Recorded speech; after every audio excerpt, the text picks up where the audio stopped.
ଆମେ ଷ୍ଟାର୍ଟ କରିବା ହେଲା। ଦେଖ ଆମର ଯୋଉ ମଡର୍ନ ଇଣ୍ଡିଆନ ହିଷ୍ଟ୍ରି ଆମେ ପଢିଥିଲେ ଅପ୍ ଟୁ କୋଉ ପର୍ଯ୍ୟନ୍ତ ଆଙ୍ଗ୍ଲୋ ଶିଖ ୱାର ସରିଥିଲା ହେଲା। ତାପରେ ଆଙ୍ଗ୍ଲୋ ଆଫଗାନଟା ବସ୍ ଯଦି ବା ଟାଇମ ହବ ଆଗରେ ଦେଖିବା, ନହେଲେ ଏଟା ଏତେ ଇମ୍ପୋର୍ଟାନ୍ସ ନାହିଁ।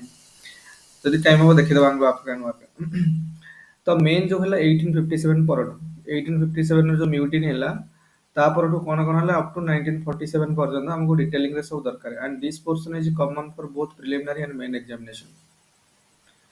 କାରଣ ମେନ୍ ଏକ୍ସାମିନେସନ ଆମର ଏଇ ପୋର୍ସନ ଅଛି, modern Indian history starting from 1857 ଲେଖା ହେଇଛି ନା, modern Indian history starting from 1857। ତେଣୁ ଏଇ ଯୋଉ ପୋର୍ସନ ଆମେ ବର୍ତ୍ତମାନ ପଢିବାକୁ ଯାଉଛନ୍ତି ଏଇଟା ବୋଥ କଣ ଅଛି, ପ୍ରିଲିମ୍ ପାଇଁ ବି ଦରକାର ଆଉ ମେନ୍ ଏକ୍ସାମ ପାଇଁ ବି ଦରକାର। ଆଉ ସବୁ ବର୍ଷ 1857 ରୁ ଗୋଟେ ନା ଗୋଟେ କ୍ୱେଶ୍ଚିନ୍ ଆସୁଛି। ଏଇଥର ବି ଆସିଥିଲା, ତମେ ଜାଣିଥିବ, ଆଇଦର 10 ମାର୍କ ନହେଲେ 20 ମାର୍କ ନିହାତି ଗୋଟେ କ୍ୱେଶ୍ଚିନ୍ ଆସିବ 1857 ରୁ। ତେଣୁ କ୍ୱେଶ୍ଚିନ୍ ସବୁବେଳେ ଆସିବ, नो डाउट। ତେଣୁ ଆମକୁ କଣ କରିବାର ଅଛି ନା ଏଇ ପୋର୍ସନକୁ ବହୁତ ଭଲ ଭାବରେ ପଢିବାର ଅଛି, କାରଣ ଏଇଟା ତ ମେନ୍ ଏକ୍ସାମରେ ବି ଅଛି ଆଉ ପ୍ରିଲିମ୍ ଏକ୍ସାମରେ ବି ଅଛି। ଆଉ ଏଇ ପୋର୍ସନ ତ ମେନଲି କ୍ୱେଶ୍ଚିନ୍ ଆସୁଛି ବେଶୀ। ମଡର୍ନ ଇଣ୍ଡିଆନ ହିଷ୍ଟ୍ରିରେ ଦେଖିବ ଆ ପୂର୍ବଠୁ ଯୋଉ ଆମେ ପଢିଲେ ସେଥିରୁ ହୁଏତ ଏତେ କ୍ୱେଶ୍ଚିନ୍ ଆସୁନି, କିନ୍ତୁ 1857 ପରଠୁ ଭର କିନି କ୍ୱେଶ୍ଚିନ୍ ଆସୁଛି। ତେଣୁ ଆକୁ ଭଲ ଭାବରେ ରିଭିଜନ କରିବା ନିହାତି ଆବଶ୍ୟକତା ରହିଛି 1857 ପରଠୁ। ତ କଥା ହଉଛି କଣ ନା, ଏମିତି ନୁହଁ ଯେ 1857 ପୂର୍ବଠୁ ମୁଭମେଣ୍ଟ ହେଇନଥିଲା। ଆମେ ଅଡିବଲ୍ ଟୁ ଏଭ୍ରିୱାନ୍ ନାଉ? ଆରେ ଠିକ ସେ ଶୁଣା ଯାଉଛି କି ମୁଁ? हाँ सर। ଆଚ୍ଛା, ଏମିତି ନୁହଁ ଯେ 1857 ପରଠୁ 1857 ପରଠୁ ମାନେ ଆ ପୂର୍ବରୁ ଏତେ ମୁଭମେଣ୍ଟ ହେଇନଥିଲା। ବହୁତ ମୁଭମେଣ୍ଟ ହେଇଥିଲା ପୂର୍ବରୁ, କିନ୍ତୁ ସେଗୁଡାକ ସବୁ ରିଜନାଲ ବେସିସରେ, ଲୋକାଲ ଏରିଆରେ କିଛି କିଛି ଜାଗାରେ ଏମିତି ହଉଥିଲା, ଯୋଉଗୁଡା କି ବ୍ରିଟିଶ ଲୋକ ବହୁତ ଇଜିଲି ସପ୍ରେସ୍ କରିଦଉଥିଲେ। ବ୍ରିଟିଶ ମାନେ ବହୁତ ଇଜିଲି ସପ୍ରେସ୍ କରୁଥିଲା ପୂର୍ବରୁ ବହୁତ ଜାଗାରେ, ବେଙ୍ଗଲରେ ହେଲା, ମାଡ୍ରାସରେ ହେଲା, ଇଭିନ୍ ବି ବମ୍ବେ ଏରିଆରେ ହେଲା। କାରଣ ତିନିଟା ମେଜର ପ୍ରୋଭିନ୍ସ ଥିଲା, ବେଙ୍ଗଲ ପ୍ରୋଭିନ୍ସ ଆଉ କଣ ବମ୍ବେ ପ୍ରୋଭିନ୍ସ, ଆଉ ଅଲଗା ଅଲଗା ଜାଗାରେ ବି କିଛି ଥିଲା। କିନ୍ତୁ କଥା ହେଲା ଯେ ଏଇ ଏରିଆରେ ବି ହଉଥିଲା, କିନ୍ତୁ ସେଗୁଡାକ ଇଜିଲି ମାନେ ସପ୍ରେସ୍ କରିଦଉଥିଲେ। ଏଗୁଡାକରେ ଏତେ ମାନେ ଗୋଟେ ମାସ୍ ମୁଭମେଣ୍ଟ ହେଇପାରୁନଥିଲା। ବୁଝା ପଡୁଛି ତ? ସେଗୁଡାକ ଗୋଟେ କଣ ନା, ଗୋଟେ ମାସ୍ ମୁଭମେଣ୍ଟରେ କନଭର୍ଟ ହେଇପାରୁନଥିଲା। ଯେହେତୁ ମାସ୍ ମୁଭମେଣ୍ଟ ନଥିଲା ତ ଏତେ ହେଇପାରୁନଥିଲା। ତେଣୁ କିନ୍ତୁ ଫାର୍ଷ୍ଟ ଟାଇମ୍ ଏଭଳିଆ ଗୋଟେ ମ୍ୟୁଟିନ୍ ହେଲା, ସିପାହୀ ମ୍ୟୁଟିନ୍, ଯୋଉଟା କି 1857 ରେ। ତ ଯେମିତି ମନେକର ପାଇକ ବିଦ୍ରୋହ ମନେକର ଦେଖିବ ଆମ ଖୋର୍ଦ୍ଧା ଏରିଆରେ ହେଇଥିଲା, କିନ୍ତୁ ଏଟା ଗୋଟେ ମାସ୍ ମୁଭମେଣ୍ଟ ନଥିଲା ନା, ଗୋଟେ ସର୍ଟନ ଏରିଆରେ ଲୋକଙ୍କ ପାଇଁ ଲୋକର ହେଇଥିଲା। ଅଲ ଇଣ୍ଡିଆ କ୍ୟାରେକ୍ଟର ନଥିଲା ଏଥିରେ। ତ ସେଥିପାଇଁ ତାଙ୍କୁ ଇଜି ହଉଥିଲା ଜିନିଷକୁ କଣ ସପ୍ରେସ୍ କରିଦେବାରେ। କିନ୍ତୁ ସିପାହୀ ମ୍ୟୁଟିନ୍ ଫାର୍ଷ୍ଟ ଟାଇମ୍ ଗୋଟେ ବହୁତ ଲାର୍ଜର ଏରିଆକୁ ସ୍ପ୍ରେଡ୍ କରିକି ଗୋଟେ ଅଲ ଇଣ୍ଡିଆ କ୍ୟାରେକ୍ଟର ଟାଇପର ଗୋଟେ ଆସିଲା। ତ ଏଇଟା ଗୋଟେ କଣ କୁହାଯାଉଛି ଯେ ସିପାହୀ ମ୍ୟୁଟିନ୍ ପରେ ମାନେ ବ୍ରିଟିଶର କଣ ଫାଉଣ୍ଡେସନ ହଲିଗଲା। ବୁଝୁଛ ନା? ଫାଉଣ୍ଡେସନ ଯେମିତି ତାଙ୍କର ଭାଇବ୍ରେଟ ହେଲା, ମାନେ ଏତେ ତାଙ୍କୁ ଇମାଜିନ୍ ନଥିଲା ଯେ ଏଇଭଳିଆ ଗୋଟେ ମ୍ୟୁଟିନ୍, ଏଇ ସ୍କେଲର ଗୋଟେ ମ୍ୟୁଟିନ୍ ହେଇପାରେ ବୋଲି। ଯଦିବା ମ୍ୟୁଟିନ୍ ସଫଳ ହେଇନଥିଲା, କିନ୍ତୁ ବ୍ରିଟିଶ ଲୋକମାନଙ୍କୁ ଆଇଡିଆ ଆସିଗଲା ଯେ ବର୍ତ୍ତମାନ ଆମର କଣ ପୋଜିସନ ବର୍ତ୍ତମାନ ଡେଞ୍ଜରରେ ଆସିଗଲାଣି। ତେଣୁ ଆମକୁ କଣ କରିବାର ଅଛି ନା, ସିପାହୀ ମ୍ୟୁଟିନ୍ ପଢିବା ପୂର୍ବରୁ ଆମକୁ ଦିଟା କନସେପ୍ଟ ଉପରେ ଜାଣିବାର ଅଛି। ଗୋଟେ ହଉଛି କଣ ନା ସବସିଡିଆରୀ ଆଲିଆନ୍ସ, ଆଉ ଗୋଟେ ହଉଛି ଡକ୍ଟ୍ରିନ୍ ଅଫ ଲାପ୍ସ। ଏଇ ଦିଟା ବିଷୟରେ ଜାଣିବାର ଅଛି। କାରଣ କଣ ନା, ଆମେ ଡିଟେଲିଂରେ ଏବେ ସବୁ ଗଭର୍ଣ୍ଣର ଜେନେରାଲ ଆଉ ଭାଇସରୟ ଏମିତି ତ ପଢୁନାହାନ୍ତି। ତ ଏଇ ଦିଟାଙ୍କ ଦିଟା ମେଜର ଇନସିଡେଣ୍ଟ, ଗୋଟେ ଦିଟା ମେଜର କନସେପ୍ଟ ମାନେ ବ୍ରିଟିଶ ମାନେ ୟୁଜ କରିଥିଲେ। ତ ତା ବିଷୟରେ ଟିକେ ଜାଣିଯିବା ଯେ what is subsidiary alliance all about and what is doctrine of lapse. ଦେଖ, ସବସିଡିଆରୀ ଆଲାଏନ୍ସକୁ ଓଡ଼ିଆରେ ଆମେ କହୁଥିଲେ ସାମନ୍ତ ସନ୍ଧି। ଯୋଉଟା ଓଡ଼ିଆ ମିଡିୟମରେ ପାଠ ପଢିଥିବ, ସ୍କୁଲରେ ଜାଣିଥିବ। ସବସିଡିଆରୀ ଆଲାଏନ୍ସ ହେଲା ସାମନ୍ତ ସନ୍ଧି, ଆଉ ଡକ୍ଟ୍ରିନ୍ ଅଫ ଲାପ୍ସ ହେଲା ରାଜସ୍ୱତ ଲୋପ ନୀତି। ତେଣୁ ଏଇ ଦିଟା ଯାକର ପଲିସି ୟୁଜ କରିକି ବ୍ରିଟିଶ ଲୋକମାନେ without the expenditure of money, without any army, ସେମାନେ କଣ କଲେ ନା ରାଜ୍ୟକୁ ନିଜ ଅକ୍ତିଆରକୁ ନେଇ ଆସୁଥିଲେ, ବା ତାଙ୍କର ଇନଫ୍ଲୁଏନ୍ସକୁ ପୁରା ଇଣ୍ଡିଆରେ ସ୍ପ୍ରେଡ୍ କଲେ। ଯୋଉଟା ସେମାନଙ୍କର ପଇସା ଖର୍ଚ୍ଚ ହଉଥିଲା ନା, ସେ ତାଙ୍କୁ ଯୁଦ୍ଧ କରିବା ପାଇଁ ପଡୁଥିଲା। ବୁଝି ହଉଛି? ତେଣୁ ପ୍ରଥମେ ଆମେ ଦେଖିବା ସବସିଡିଆରୀ ଆଲାଏନ୍ସ କଣ, ସାମନ୍ତ ସନ୍ଧି, ଯୋଉଟାକୁ ଆମେ ଓଡ଼ିଆରେ କହୁଛନ୍ତି। ଦେଖ, ସବସିଡିଆରୀ ଆଲାଏନ୍ସର ଏଇଟା ଅଲରେଡି ଆମେ ସମସ୍ତେ ଜାଣିଛନ୍ତି ଯେ କଣ ସବସିଡିଆରୀ ଆଲାଏନ୍ସ ମାନେ, ଯଦି ଏଥିରେ ତମେ କଣ କରିବ ନା, ବ୍ରିଟିଶ ଲୋକଙ୍କର ସଜରେନିଟିକୁ ସ୍ୱୀକାର କରିବ, ତାଙ୍କର ଡୋମିନାନ୍ସକୁ ତମେ ସ୍ୱୀକାର କରିବ। ତାଙ୍କଠୁ ତମେ ହେଲ୍ପ ମାଗିବାକୁ ଯାଉଛ, ବା ସେ ତମକୁ ସାହାଯ୍ୟ କରୁଛନ୍ତି କୌଣସି ଇଏରେ, ତ ତମକୁ ସାମନ୍ତ ସନ୍ଧିର ଚୁକ୍ତିରେ ସ୍ୱାକ୍ଷର କରିବା ପାଇଁ ପଡିବ। ତାର ମାନେ ହେଲା ଯେ ବ୍ରିଟିଶ ଲୋକମାନେ ତମେ ବ୍ରିଟିଶର ଆଲାଏନ୍ସରେ ରହିଲ, ବ୍ରିଟିଶ ଲୋକମାନେ ତାଙ୍କର ଆର୍ମି ତମକୁ ପ୍ରୋଟେକ୍ସନ ପାଇଁ ଦେବେ, ଯୋଉଟା କି ତମ କିଙ୍ଗଡମରେ ଯୋଉ ପ୍ରିନ୍ସଲି ଷ୍ଟେଟ୍ର ବା ଯୋଉ କିଙ୍ଗଡମର ରାଜା ସାମନ୍ତ ସନ୍ଧି ବା ସବସିଡାରୀ ଆଲାଏନ୍ସରେ ସିଗ୍ନେଚର କରିବେ, ତ ସେଠି କଣ ହବ ନା ଜଣେ ତାଙ୍କର କଣ ହବ ନା ଗୋଟେ ସୈନ୍ୟ ଆଙ୍କ ପାଖରେ ରଖିବେ। ବ୍ରିଟିଶର ସୋଲଜର୍ସ ମାନେ ଏଠି ଆସିକି ରହିବେ। ତା ସହିତ ଏଇ ସୋଲଜର୍ସ ମାନଙ୍କର ମେଣ୍ଟେନାନ୍ସ ଖର୍ଚ୍ଚ, ଯାହାବି ସାଲେରୀ ଖର୍ଚ୍ଚ ଯାହା ହବ ସବୁ ଗୁଡାକ ଯୋଉ କିଙ୍ଗଡମରେ ଇଏ ରହିବେ, ମାନେ ବ୍ରିଟିଶ ସୋଲଜର ଇନଷ୍ଟଲ ହେବେ, ସେ ସବୁ ବହନ କରିବେ। ତା ସହିତ ଜଣେ ବ୍ରିଟିଶର ରେସିଡେଣ୍ଟ ଜଣେ ଆସିକି ଆମ କ୍ୟାପିଟାଲରେ ବସିବେ। ଆଉ ତା ସହିତ ତମେ କଣ ନା କୌଣସି ଫରେନ୍ କଣ୍ଟ୍ରି ସହିତ ବା ଫରେନ୍ କିଙ୍ଗଡମ ସହିତ ତମେ କଣ କରିବ, କୌଣସି ବ୍ରିଟିଶ ମାନଙ୍କର ବିନା ଅନୁମତିରେ ତମେ କଣ କରିପାରିବ ନା ତମେ କୌଣସି ରିଲେସନ ରଖିପାରିବନି। ତ ଏମିତି ହବା ଦ୍ଵାରା କଣ ହଉଥିଲା ନା ଅଲଗା ୟୁରୋପିଆନ ପାୱାର ଗୁଡାକ ବି ଇଣ୍ଡିଆକୁ ଆସିବାର ତାଙ୍କ ରାସ୍ତା ବନ୍ଦ ହେଇଗଲା। ମନେକର ଯଦି ସବୁ ପ୍ରାୟ ଷ୍ଟେଟ ଯଦି ସବସିଡିଆରୀ ଆଲାଏନ୍ସରେ ସାଇନ କଲେ, ତ ଅଲଗା ୟୁରୋପିଆନ ପାୱାର ଆସିପାରିବେନି, କାରଣ ତମେ without the consultation of the British ତମେ କାହା ସହିତ ସମ୍ପର୍କ ରଖିପାରିବନି। ଫରେନ୍ ଆଫେୟାର୍ସ ତମର ପୁରା ଡିପେଣ୍ଡେଣ୍ଟ ହେଇଗଲା ବ୍ରିଟିଶ ମାନଙ୍କ ଉପରେ। ତ ଏମିତି କଣ କରିବା ଦ୍ୱାରା ପୁରା ଇନଫ୍ଲୁଏନ୍ସକୁ ବ୍ରିଟିଶ ମାନେ ଷ୍ଟ୍ରଙ୍ଗ ହୋଲ୍ଡ ବନେଇଲେ, ତାଙ୍କର ଏଇ ମାଧ୍ୟମରେ ପୁରା ଷ୍ଟ୍ରଙ୍ଗ ହୋଲ୍ଡ ବନେଇଲେ ଚାରିଆଡେ। ଅଲଗା ୟୁରୋପିଆନ ଯଦି ଡଚ୍ ହେଲା, ଫ୍ରେଞ୍ଚ ହେଲା, ଅନ୍ୟମାନେ ବି ଥିଲେ, କିନ୍ତୁ ଅଲଗା କୌଣସି ୟୁରୋପିଆନ କଣ୍ଟ୍ରି ଆସିବାକୁ ଆଉ ତାଙ୍କ ପାଇଁ ଚାନ୍ସ ହିଁ ରହିଲା। କାରଣ ଏମାନେ without the consultation of British ତମେ କୌଣସି ଫରେନ୍ ପାୱାରଙ୍କ ସହିତ କୌଣସି ରିଲେସନ ସ୍ଥାପନ କରିପାରିବନି। ତ ଏମିତି ସବୁ କ୍ୟାରେକ୍ଟର ଥିଲା ସବସିଡିଆରୀ ଆଲାଏନ୍ସ। ତାପରେ କଥା ସବସିଡିଆରୀ ଆଲାଏନ୍ସ ଷ୍ଟାର୍ଟ କେବେ ହେଲା? ଷ୍ଟାର୍ଟ ଡୁପ୍ଲେକ୍ସଙ୍କ ସମୟରୁ ହେଲା। ଡୁପ୍ଲେକ୍ସଙ୍କ ସମୟରୁ ଷ୍ଟାର୍ଟ ହେଲାଣି, କାରଣ ଡୁପ୍ଲେକ୍ସ ସେ ସମୟରେ କଣ କରୁଥିଲେ, ଫ୍ରେଞ୍ଚ ଗଭର୍ଣ୍ଣର ଡୁପ୍ଲେକ୍ସ ତମେ ଜାଣିଥିବ, ପଢୁଥିଲେ ଷ୍ଟାର୍ଟିଂରୁ କର୍ଣ୍ଣାଟିକ ୱାର ପଢୁଥିଲେ ଯେତେବେଳେ। ତ ଡୁପ୍ଲେକ୍ସ କଣ କରୁଥିଲେ ନା ଆଗରୁ ସେଇ ସମୟରେ କଣ କରୁଥିଲେ ନା ନା ଯୋଉମାନେ ସବୁ ମାନେ ନେଟିଭ କିଙ୍ଗ ଥିଲେ ବା ନେଟିଭ କିଙ୍ଗଡମ ଯୋଉ ଥିଲା, ସେମାନଙ୍କୁ ସବୁ ଭଡାରେ ଆର୍ମି ଦଉଥିଲେ। ତାଙ୍କ ଫ୍ରେଞ୍ଚ ଆର୍ମିକୁ ଭଡାରେ ଦଉଥିଲେ, ରେଣ୍ଟରେ ଦଉଥିଲେ। ମନେକର କୋଉଠି ୱାର ହେବାର ଅଛି, ଏମାନଙ୍କୁ ଏମାନଙ୍କୁ ଦରକାର ଆର୍ମି ସୋଲଜର ଦରକାର, ଡୁପ୍ଲେକ୍ସ କଣ କରୁଥିଲେ ତାଙ୍କ ଫ୍ରେଞ୍ଚ ସୋଲଜରକୁ ଦଉଥିଲେ। ତା ବଦଳରେ ରେଣ୍ଟ ନଉଥିଲେ, ପଇସା ନଉଥିଲେ ବା କୌଣସି ଇଏର ଗ୍ରାଣ୍ଟ ଟାଇପର ନଉଥିଲେ। ଏଇ କନସେପ୍ଟଟା ଷ୍ଟାର୍ଟିଂ କଲା କିଏ ସେ ଡୁପ୍ଲେକ୍ସ ଷ୍ଟାର୍ଟ କରିଥିଲେ। ତେଣୁ ଡୁପ୍ଲେକ୍ସଙ୍କଠୁ ଶିଖିକି ରବର୍ଟ କ୍ଲାଇଭ, ତମେ ବକ୍ସାର ଯୁଦ୍ଧରେ ଜାଣିଥିବ, ଯେତେବେଳେ ବକ୍ସାର ଯୁଦ୍ଧରେ ହାରିଗଲେ ନବାବ ଅବଧ, ତାପରେ କଣ ମୁଗଲ ଏମ୍ପରର ଶାହ ଆଲମ ଟୁ, ଏମାନେ ଯୋଉ ସବୁ ହାରିଗଲା ପରେ, ତ ନବାବ ଅବଧଙ୍କ ସହିତ ଏମାନଙ୍କ ସହିତ କଣ ସବସିଡିଆରୀ ଆଲାଏନ୍ସ ସାଇନ୍ ହେଲା। ସବସିଡିଆରୀ ଆଲାଏନ୍ସ ସାଇନ୍ କରିଥିଲେ ନା। ଆରେ ଯୋଉ ଆମର ରବର୍ଟ କ୍ଲାଇଭ ତାଙ୍କ ସହିତ କଣ ଏଇ ତାଙ୍କ ଯାହାବି ଯୋଉ ଟ୍ରିଟି ଅଫ ଆହ୍ଲାବାଦ ଟା କଣ କି? ଆରେ ଯୋଉ ଟ୍ରିଟି ଅଫ ଆହ୍ଲାବାଦ ସାଇନ୍ ହେଲା, ଏଇଟା ତ ସବୁ ସବସିଡିଆରୀ ଆଲାଏନ୍ସ ଟାଇପର। ଆମର ସୈନ୍ୟ ଯାଇକି ତମ ଏଠି ରହିବେ, ତାର ମେଣ୍ଟେନାନ୍ସ ତମେ ସବୁ ଦବ, କାହା ସହିତ ଫରେନ୍ ରିଲେସନ ରଖିପାରିବନି, ଏଇଟା ସବୁ ତ ଚୁକ୍ତିର ସାଇନ୍ ଏଇ ସବୁ ଜିନିଷ ଥିଲା ନା। ମାନେ କଣ ଯୋଉ ଟ୍ରିଟି ହେଲା ତାର କଣ୍ଡିସନ ଏଇ ସବୁ ଗୁଡା ଥିଲା ଟ୍ରିଟି ଅଫ ଆହ୍ଲାବାଦରେ। ତ ଏଇ ଯେ କାଇଣ୍ଡ ଅଫ ସବସିଡିଆରୀ ଆଲାଏନ୍ସ ଯୋଉଟା ହିଁ ସେ ଶିଖିଛନ୍ତି କାହାଠୁ, ଡୁପ୍ଲେକ୍ସଙ୍କଠୁ। ତ ପ୍ରଥମେ ଯଦି ପଚାରିବେ ଯେ ସବସିଡିଆରୀ ଆଲାଏନ୍ସକୁ କିଏ ଇଣ୍ଡିଆରେ ଷ୍ଟାର୍ଟ କରିଥିଲେ, ଯଦିବା ତା ନାଁ ସବସିଡିଆରୀ ଆଲାଏନ୍ସ ସେତେବେଳେ ଦିଆ ହେଇନଥିଲା, କିନ୍ତୁ ତାର କ୍ୟାରେକ୍ଟର ହିଁ ସେମ୍, ଯୋଉଟା ଡୁପ୍ଲେକ୍ସ ଷ୍ଟାର୍ଟ କରିଥିଲେ ପ୍ରଥମେ। ଡୁପ୍ଲେକ୍ସଠୁ କପି କଲେ କିଏ, ସେ ରବର୍ଟ କ୍ଲାଇଭ। କିନ୍ତୁ ଯଦି ଫାଷ୍ଟ ପଚରାଗଲା ଯେ ଇଣ୍ଡିଆନରେ ସବସିଡିଆରୀ ଆଲାଏନ୍ସରେ କିଏ ଷ୍ଟାର୍ଟ କଲେ, ସବସିଡିଆରୀ ଆଲାଏନ୍ସ କିଏ ଷ୍ଟାର୍ଟ କଲେ, ତାହେଲେ ନାଁ ଆସିବ ୱିଲସେଲି। ୱିଲସେଲି ଏଇଟା ଗୋଟେ ପଲିସି ରୂପରେ ଷ୍ଟାର୍ଟ କଲେ। ଏମାନେ ଯୋଉ ଷ୍ଟାର୍ଟ କରିଥିଲେ, ଏମାନଙ୍କର କ୍ୟାରେକ୍ଟର ସେମ୍ ଥିଲା, ସେଇ ଜିନିଷ ଷ୍ଟାର୍ଟ କରିଥିଲେ। କିନ୍ତୁ ଫାଷ୍ଟ ଟାଇମ୍ ଏଇଟା ଗୋଟେ ପଲିସି ରୂପରେ ଥ୍ରୁ ଆଉଟ୍ ଇଏରେ ଗୋଟେ ଆଜ ଏ ବ୍ରିଟିଶ ପଲିସି ଏଟାକୁ କିଏ ଷ୍ଟାର୍ଟ କଲେ, ୱିଲସେଲି ଷ୍ଟାର୍ଟ କଲେ ପ୍ରଥମେ। କାରଣ ଏଇ ଜିନିଷ ଡୁପ୍ଲେକ୍ସ ପ୍ରଥମେ ଆରମ୍ଭ ହେଇଥିଲା। ଡୁପ୍ଲେକ୍ସ ରବର୍ଟ କ୍ଲାଇଭ ଶିଖିକି ଏଇଟା କଣ ଟ୍ରିଟି ଅଫ ଆହ୍ଲାବାଦରେ ବି ଏଇଟା ୟୁଜ କରିଥିଲେ। କିନ୍ତୁ ପରେ ଏଇଟା ଗୋଟେ ପଲିସି ଡକୁମେଣ୍ଟ ହିସାବରେ ୟୁଜ କଲେ କିଏ, ସେ ୱିଲସେଲି। ବୁଝିହଉଛି, ଲର୍ଡ ୱିଲସେଲି। ତେଣୁ ଆମେ କଣ କରିବା, ଯାହା ଯାହା ପଢିଲେ ଏଗୁଡ଼ା ଟିକେ ଟିକେ ଲେଖିଦବା ହେଲା, ଟିକେ ଟିକେ ତାକୁ ତ ଲେଖିଦିଅ ଟିକେ ଟିକେ, କାରଣ ଏଗୁଡାକ ଆମକୁ ଦରକାର ହବ। ସବସିଡିଆରୀ ଆଲାଏନ୍ସ ଆଉ ଡକ୍ଟ୍ରିନ୍ ଅଫ ଲାଭସ୍ ବିଷୟରେ ଟିକେ ଲେଖିକି ତାପରେ ଆମେ ଯିବା 1857 କୁ ହେଲା। ଦେଖ ମୁଁ ଯାହା ଯାହା କହୁ ସାଙ୍ଗେ ସାଙ୍ଗେ ନୋଟ୍ କରି କରି ଚାଲ ଟିକେ। ଆରେ ଏଗୁଡାକ ନୋଟ୍ କରିବା ଦରକାର ନା, ଏଗୁଡାକ କରିବା ଦରକାର ନାହିଁ? ଆରେ ନୋଟ୍ କରିବ କି ଟିକେ ଟିକେ? ହଁ ସାର୍। ଟିକେ କରିଦେଇଥା, କାରଣ ପରେ ପୁଣି ମନେ ପଡିବନି ଯଦି, ହେଲା। ତ first heading the subsidiary alliance.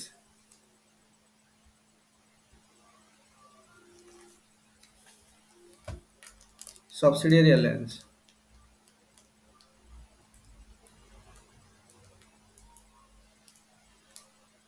Subsidiary alliance.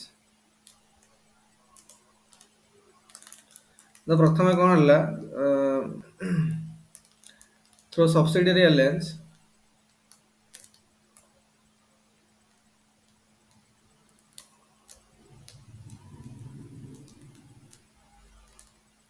तो subsidiary alliance British IC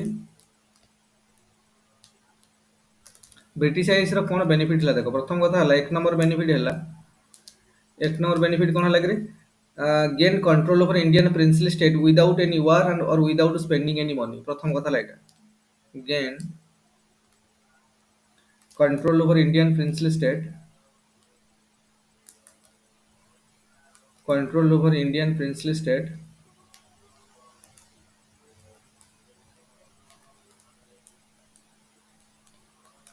princely state without any war or without spending any money, without spending any money.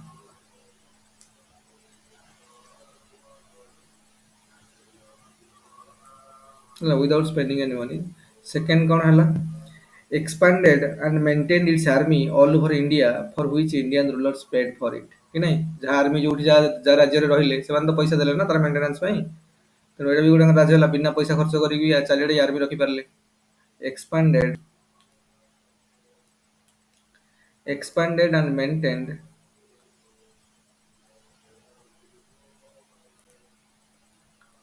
maintained its army all over India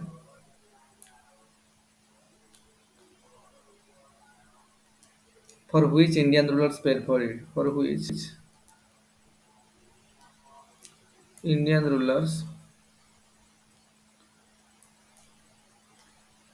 Indian rulers paid for it.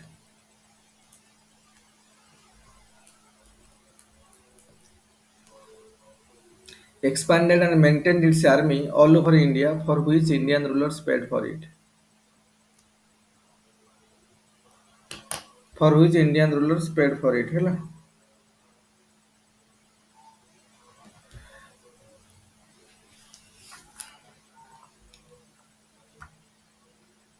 for which Indian rulers paid for it.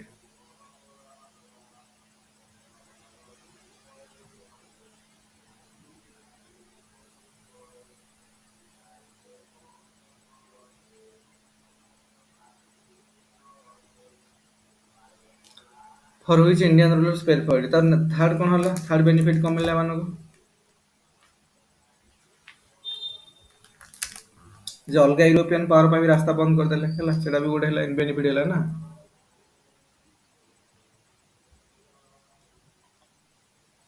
Hello ହଁ ଆରେ କାହିଁ join କରିନାହାନ୍ତି ହଉ ହଉ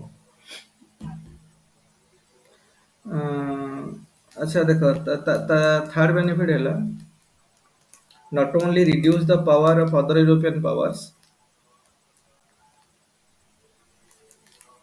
not only reduced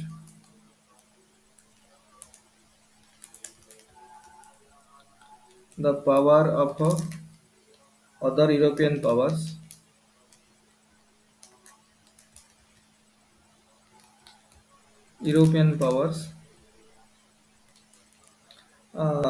like French, Dutch, Portuguese,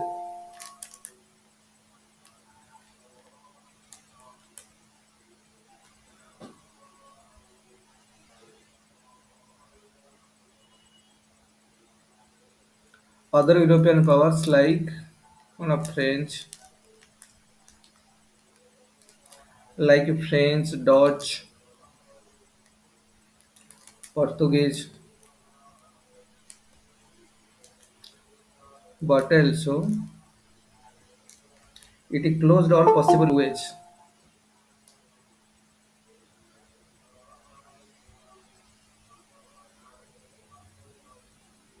But also it closed all possible ways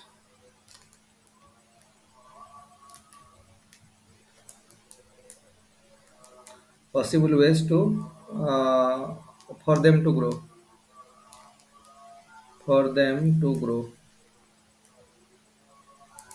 କାରଣ subsidiary alliance ର ଯୋଉ ଆଉ ଗୋଟେ ଥିଲା ଯେ ତମେ କୌଣସି ଫରେନ୍ ପାୱାର ସହିତ କୌଣସି ରିଲେସନ ରଖିପାରିବନି ଆଉ ଯଦି ରଖିବ ଆମ ବିନା ପରମିଶନ ରଖିପାରିବନି ସେଇଟା ହବା ଦ୍ୱାରା କଣ ହେଲା ସେମାନେ ଫ୍ରେଞ୍ଚ ହେଲା ଡଚ୍ ହେଲା, ପର୍ତ୍ତୁଗୀଜ ହେଲା, ଅନ୍ୟମାନଙ୍କ ସହିତ ତ କୌଣସି ରିଲେସନ ରଖିପାରିବେନି।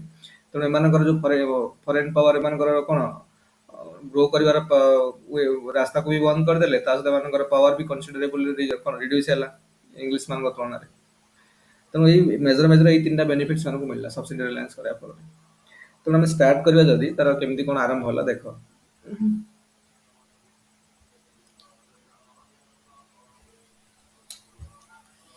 ସବସିଡି ରିଲାଏନ୍ସ ଷ୍ଟାର୍ଟ ହଉଛି ପ୍ରଥମେ ଆମେ ଦେଖିବା ଯଦି ଦେଖ।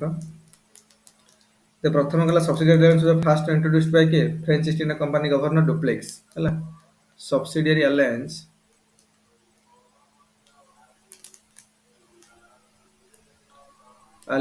started by ଦେଖ ମୁଁ ତମକୁ କହିଦଉଛି ଯଦି ପଚାରିଲେ ସବସିଡିଆରୀ ଆଲାଏନ୍ସ ପଲିସି କିଏ ଚଳେଇଲେ ଡୁପ୍ଲେକ୍ସ କହିବନି ୱିଲସେଲି। କଣ କହୁଛି ବୁଝିପାରୁଛ ନା? ଯଦି ପଚାରିବ ଯେ ସବସିଡିଆରୀ ଆଲାଏନ୍ସ କିଏ ଷ୍ଟାର୍ଟ କଲା ଇଣ୍ଡିଆରେ, କନସେପ୍ଟ ଷ୍ଟାର୍ଟ ହେଇଥିଲା ଡୁପ୍ଲେକ୍ସ। ଆକୁ ବି କପି କଲେ ରବର୍ଟ କ୍ଲାଇଭ୍, କିନ୍ତୁ ବିଧିବଦ୍ଧ ଭାବରେ ଗୋଟେ ପଲିସି ରୂପରେ ଗୋଟେ ପଲିସି ଡକୁମେଣ୍ଟ ହିସାବରେ କିଏ ଷ୍ଟାର୍ଟ କଲେ? ଆରେ କିଏ ଷ୍ଟାର୍ଟ କଲେ? ଲର୍ଡ ୱିଲସେଲି ହେଲା। ଗୋଟେ ପଲିସି ଡକୁମେଣ୍ଟ ହିସାବରେ ଏଟାକୁ ଷ୍ଟାର୍ଟ କଲେ ଲର୍ଡ ୱିଲସେଲି, ଯେ ବେଙ୍ଗଲ ଗଭର୍ଣ୍ଣର ଜେନେରାଲ ଥିଲେ 1798 ରୁ କେତେ 1805। 1798 ରୁ 1805 ଲର୍ଡ ୱିଲସେଲି ବେଙ୍ଗଲର ଗଭର୍ଣ୍ଣର ଜେନେରାଲ ଥିଲେ। ତ ସିଏ ଷ୍ଟାର୍ଟ କଲେ ଆଜ ଏ ପଲିସି ଡକୁମେଣ୍ଟ। କିନ୍ତୁ ଆ ପୂର୍ବରୁ ଆର କନସେପ୍ଟର ଷ୍ଟାର୍ଟ ହେଇଯାଇଛି ଡୁପ୍ଲେକ୍ସ ପ୍ରଥମ ଷ୍ଟାର୍ଟ କରିଥିଲେ, ତାପରେ ଆକୁ କପି କରିଥିଲେ ରବର୍ଟ କ୍ଲାଇଭ୍ କୋଉଠି ଟ୍ରିଟି ଅଫ୍ ଆଲାହାବାଦରେ। କିନ୍ତୁ ପରେ ଏଟା ଯେ ପଲିସି ଡକୁମେଣ୍ଟ ହିସାବରେ ପୁରା ଥ୍ରୁ ଆଉଟ୍ ଇଣ୍ଡିଆରେ ଷ୍ଟାର୍ଟ କଲେ କିଏ? ସେ ୱିଲସେଲି, ଲର୍ଡ ୱିଲସେଲି। ତେଣୁ ସବସିଡିଆରୀ ଆଲାଏନ୍ସ started by କିଏ ରେ? started by French governor, French East India Company, French EIC governor किए से? गवर्नर डुप्लेक्स स्टार्ट कले ହେଲା। ମାନେ କଣ? he used to give his army ହେଲା, he used to give his army to protect Indian rulers and in turn he used to collect rent from them। ଏ ପ୍ରକାର ये ଗୋଟେ କନସେପ୍ଟ ଷ୍ଟାର୍ଟ କରିଥିଲେ। he used to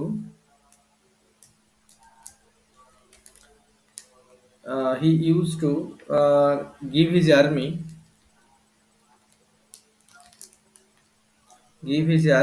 to protect Indian rulers,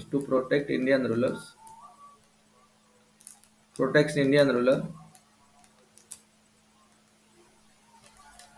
and in turn ହେଲା, and in turn he used to collect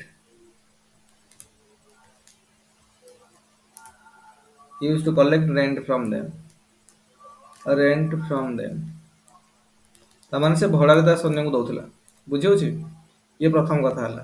ତ ଆଙ୍କଠୁ copy କଲା କିଏ ସେ? ଆଙ୍କଠୁ କିଏ କପି କଲା? The concept of a duplex was copied by Robert Clive। This concept was copied by Robert Clive। Robert Clive किए से? British EIC governor, British EIC governor,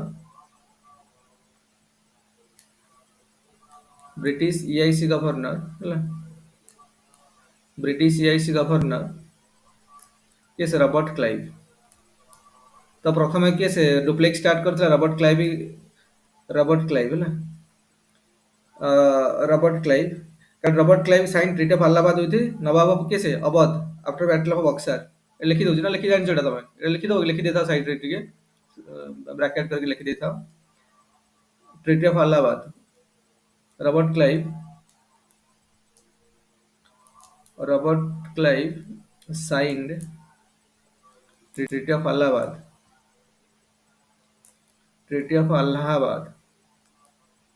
Allahabad with कौन? नवाब of Awadh. Nawab of किए थिला ना कौन? अरे नवाब ऑफ अवध किए थिले? After battle of Buxar, battle of Buxar.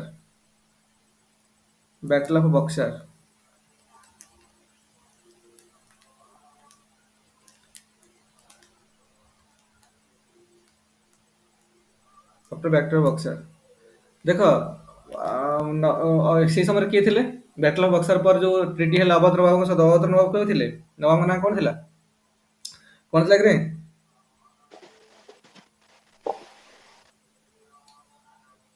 ଆରେ ଅଭଦ୍ର ନବାବଙ୍କ ନାଁ କଣ ଥିଲା? ଟ୍ରିଟି ଅଫ୍ ଆଲାହାବାଦ ସାଇନ୍ ହେଲା। ହୁଁ।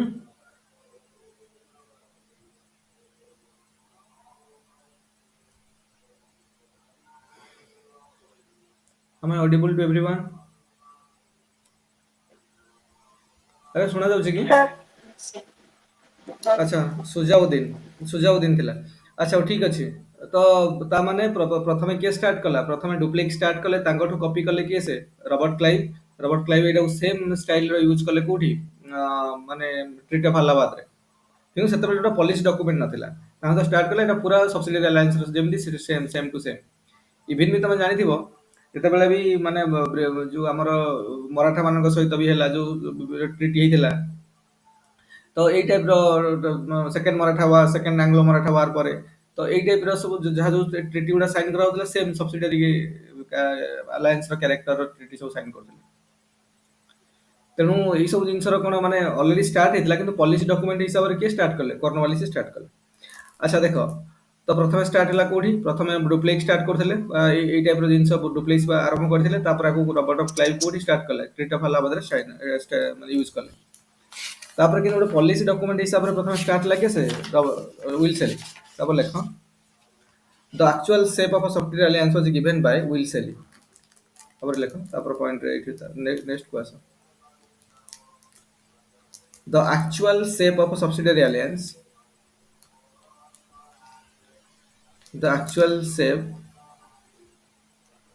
of a subsidiary alliance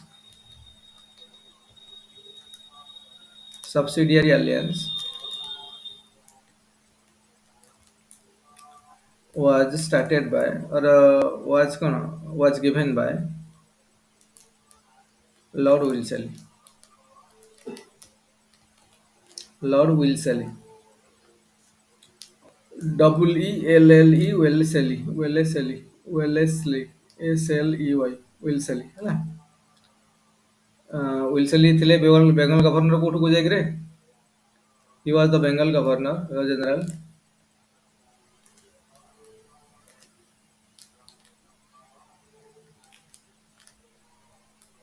Bengal governor general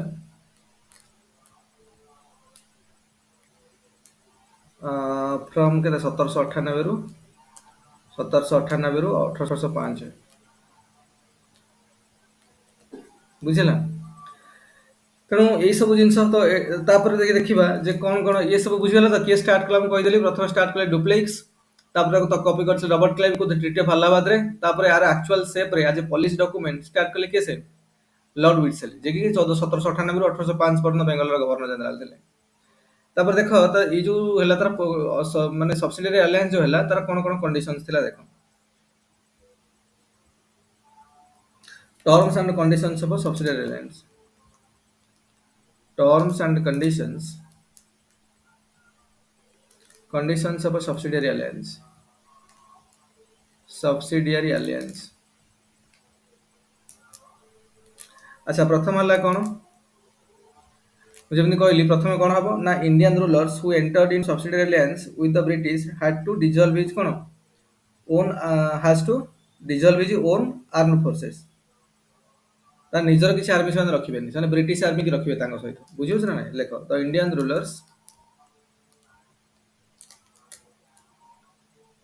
rulers who entered into subsidiary alliance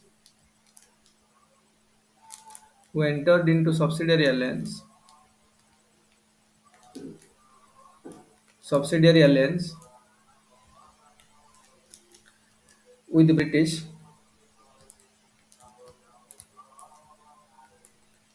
had to dissolve his own army। ତାଙ୍କ ନିଜର ଆର୍ମିକୁ ଡିଜଲ୍ଭ କରିବାକୁ ପଡିବ। What to dissolve his own army বা own armed forces ଲେଖିଦିଅ, own armed forces ହେଲା, while accepting the British forces in his territory, while accepting the British forces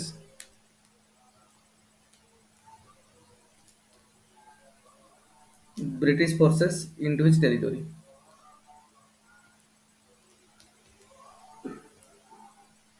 into his territory, and he also had to pay for the maintenance of the British army. He had also to pay the maintenances, the pay for the maintenance